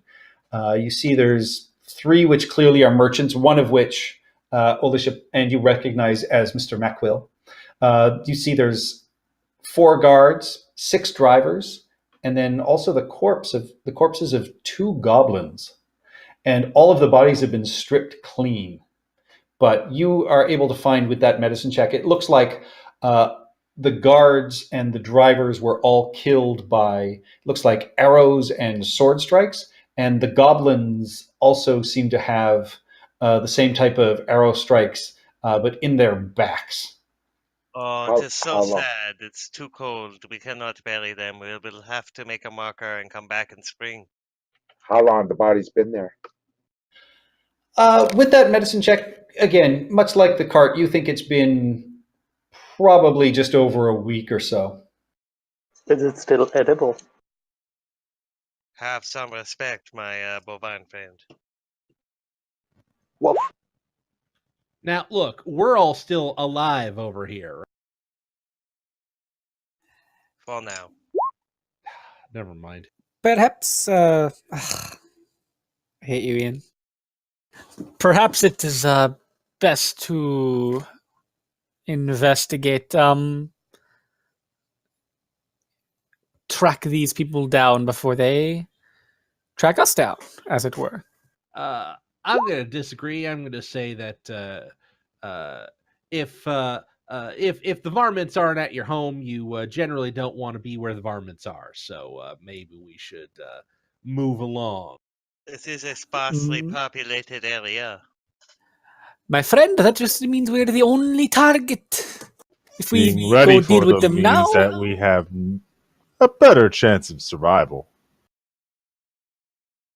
This is where we'll make our mark in history. No more Rosemary. So they don't write history about killing goblins.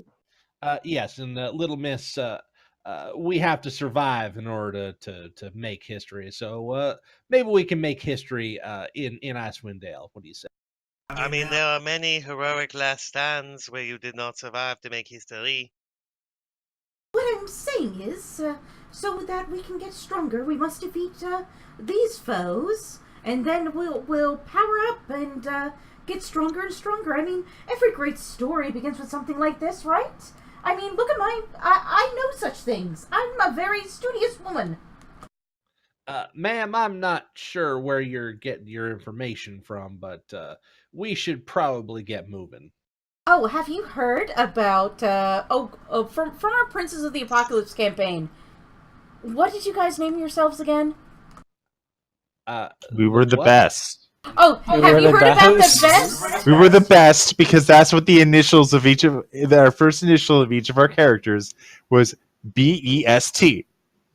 We were the best. I'll whip out the graphic novel detailing the story of our Princes of the Apocalypse campaign. The best part of waking up is Winthrop in your bunk. Winthrop is not part of best. Oh, Lord. Anyway, the best team who defeated the evil elemental cult, they got their start at a festival where a bunch of goblins attacked. So that's at least one example. There are many examples. And she will hold the first edition out to you. Oh, it's the first edition. Yes, it is, and don't you dare solio it. It hasn't even been edited yet. I'll read through that later, ma'am. I'm going to suggest that perhaps we should skedaddle. Yes, we shall leave the premises. All right, what do you guys want to do? Are you guys heading back to camp, or are you guys going to follow the sledge tracks? We will respectfully bury the dead and make a marker so I can come back in the spring and... Okay, that's hard to do for a long time, and bury them. I'm gonna go back and I'm gonna tell Bjorn about this. Make sure that he understands very well what is happening. I mean, it's good to possibly nip the problem in the bud. But at the same time, we don't know how many there are, and if we follow these ones now, more may circle around behind us and attack the caravan we're being paid to guard. You are being paid to guard. While the group was talking, I was rummaging through the bodies. Was there anything of interest? They were completely picked clean. This one has 2 scars on his kidneys. I think they removed those. Well, it's a good thing he's packed in ice now, isn't it? Oh, the humor of undeath. Yeah, Regis, you looking at these and realizing, I mean, these have been professionally checked over. You can see pockets were, sliced rather than even being ripped. Whoever did this was very well organized. It was not a sort of smash and grab kind of a thing. Slash strikes. Sorry. Do my skills of as a thief, are there any calling cards or anything that I could recognize? Give me an investigation check.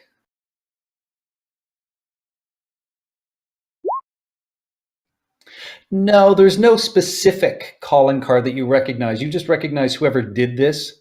Yeah, it was organized and it was efficient. And probably goblins, if there were goblins here.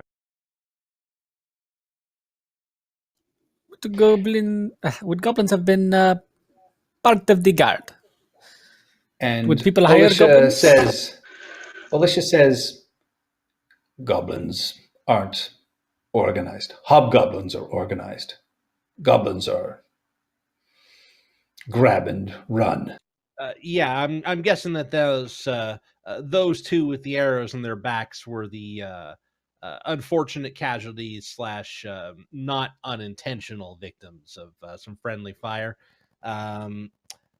We've got hobgoblins in these hills, folks. Perhaps a host? Or would I know about hosts? In terms of, When groups of goblinoids get together to do awful things? Is that like a wog? give me a give me a nature check for that. 13. As a person who's been around different courts, you've heard tales of certain things for sure.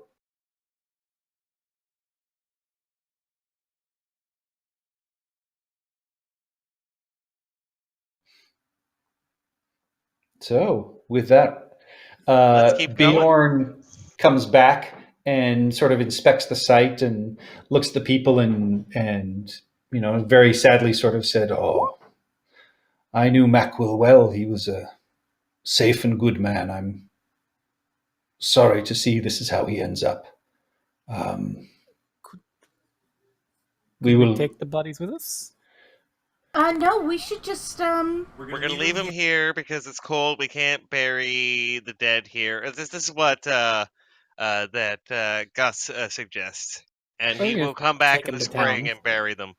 Yeah, Wait. and Bjorn agrees. He says, we can't take the weight of all those bodies. It'll slow us down. We're Plus- racing the winter here as it is. Once we get over the crest of these mountains, the weather's going to turn. It's going to be bad." You must make sacrifices in the mountains. Those crazy priests down on the plain, they have no idea.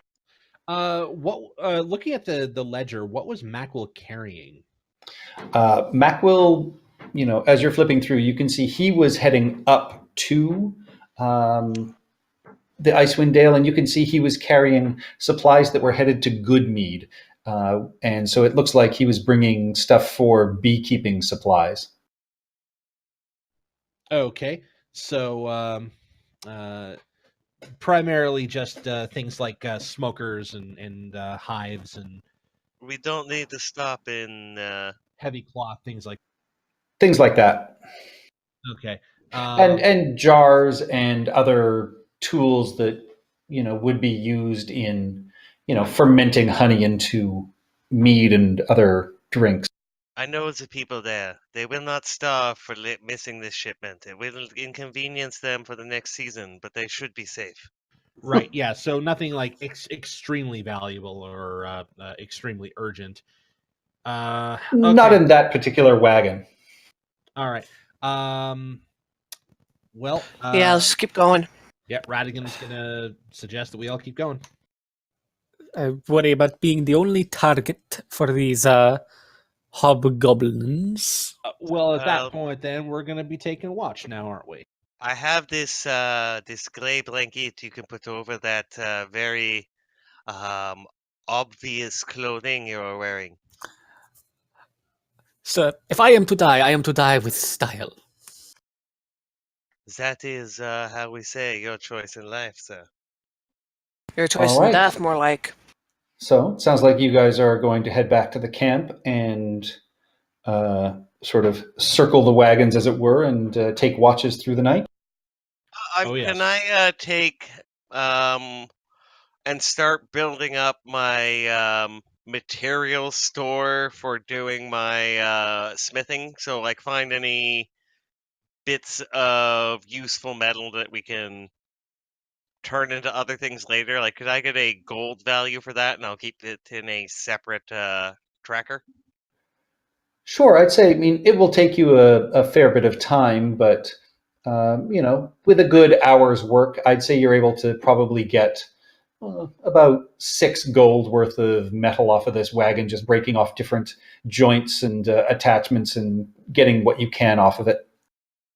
All right, and we can use that to repair any of the other wagons that get fucked up along the way. And that'll be the rest of my evening going around, and that's probably why they like me tagging along and waiting for me as I fix their wagons as we go. Tires, Sure. wheels, things like that, you know. Yeah, you can do whatever odd jobs and repairs that are needed to be done. So, with that, who's going to take the first watch? Duma. I'll take it with Duma. All right. So, you guys can roll me perception checks. And since neither of you have dark vision, We should partner up people with dark vision, people without dark vision. I Yeah, have dark I didn't vision. think of that. So the first part of the watch seems to go quietly. You hear the sound of animals off in the distance and some loud hooting of what are probably some sort of owls, but nothing too bad. Who's going to take the second watch? Radigan will take the second watch. I'm not sure who I'm partnering with. I'll join. Okay. Do travelers have to do the watch? Or Nope, travelers don't have to do the watch. if there's not enough people, I'll do another one. I'll do a watch. I've got dark vision. I will be casting guidance on myself. All right, so Radican and Jel can give me perception check. 20. And then I guess the great Ezekiel and Gus will do a watch. Well, yeah, and Radigan and Jalkin, both of you, as you are looking just at the edge of the campfire light, you see a couple of small shadows just at the edge of the trees that appear to be, just moving ever so slightly. And that's where we're going to end it for the night. Ooh. Cliffhanger. Which is funny Cliffhanger. because I learned about the tree check recently. It's you go around when you make a camp at night and count how many bushes and trees are around that could be human-sized. So you don't get confused at night and think there's someone there. How many advancement checkpoints do we get for this? I think we're out of AL. This is not Adventurers League. Yeah, don't bring that heresy here. No. Okay, are we doing Regularly. Are we doing checkpoints or are we doing experience? This is going to be checkpoint. Okay, cool. Is it checkpoints? It's milestones. Milestone. Milestones, checkpoints. It's the same concept. Once you hit a certain point, you Excuse me, level up. no. Advancement checkpoints would be like hours played. Yes, this will be milestones milestone. are points in the story. No, It should be- checkpoints are how much we played. Milestones is a terrible restaurant where the music is too loud. No, checkpoints is where you restart when you reach them in a Mario level. No, those are bonfires. It should be experience points as You Gygax didn't- intended. You didn't play enough Dark Souls to make that joke, Ian. I think I did pretty good. I thought that was an on-point Dark Souls joke. It was, but you didn't play enough to make the joke. No, Oh that my- first boss pissed me off and I gave up. On that note, thank you all for playing. I know with 8 people it gets a little rough, and there's a bunch of information to get from the start. But thanks for putting up with it, and we will continue next Thursday. No, that was good. Yep. And now I need to go Oh, play Dragon Age thank to get you. the Zevran accent again. And Yes. just Have a as good you evening, said y'all. that, Patrick, my computer might have fixed itself. Nope. Never mind. All right, I'm fading fast, y'all. I haven't been sleeping well this week, so I'm going to just sign off and I'll see y'all next week. All Night, right. that was really good. It was Patrick. Yes, Thank it you was. for, Thank you, DMing. Patrick. Yes, it was fun. My pleasure. Stephanie, do you want to say goodnight to everybody on the that's- stream? AFK, Night so all. I'm going to jump over and do that, so let me All move. right. Night. Ciao.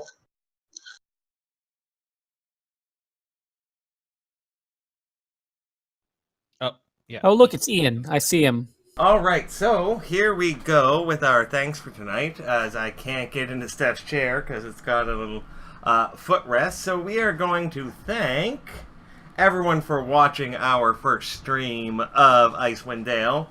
I don't have headset on, so I hope no one's talking right now. And I hope I am talking right now. So we will thank DM Catalyst, Soylent Plaid. That's not a real person.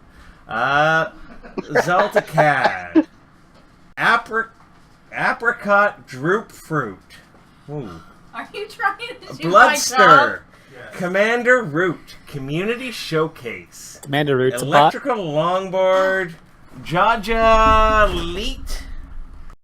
Macman393. I think Also that's a a bot. Russian troll. No, it isn't. And Polazzi. Thanks, everyone.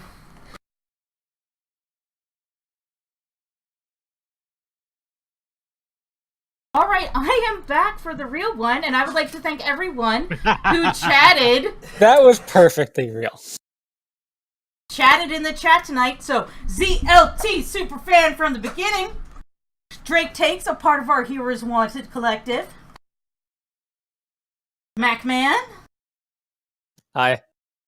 Kane Phoenix.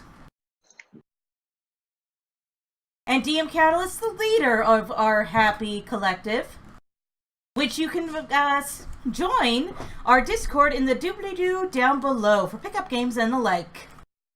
And with that, I will end the stream. Catch us Sunday morning for another redo of the Kenneth Code. Other than that, bye-bye! Yay. That was good.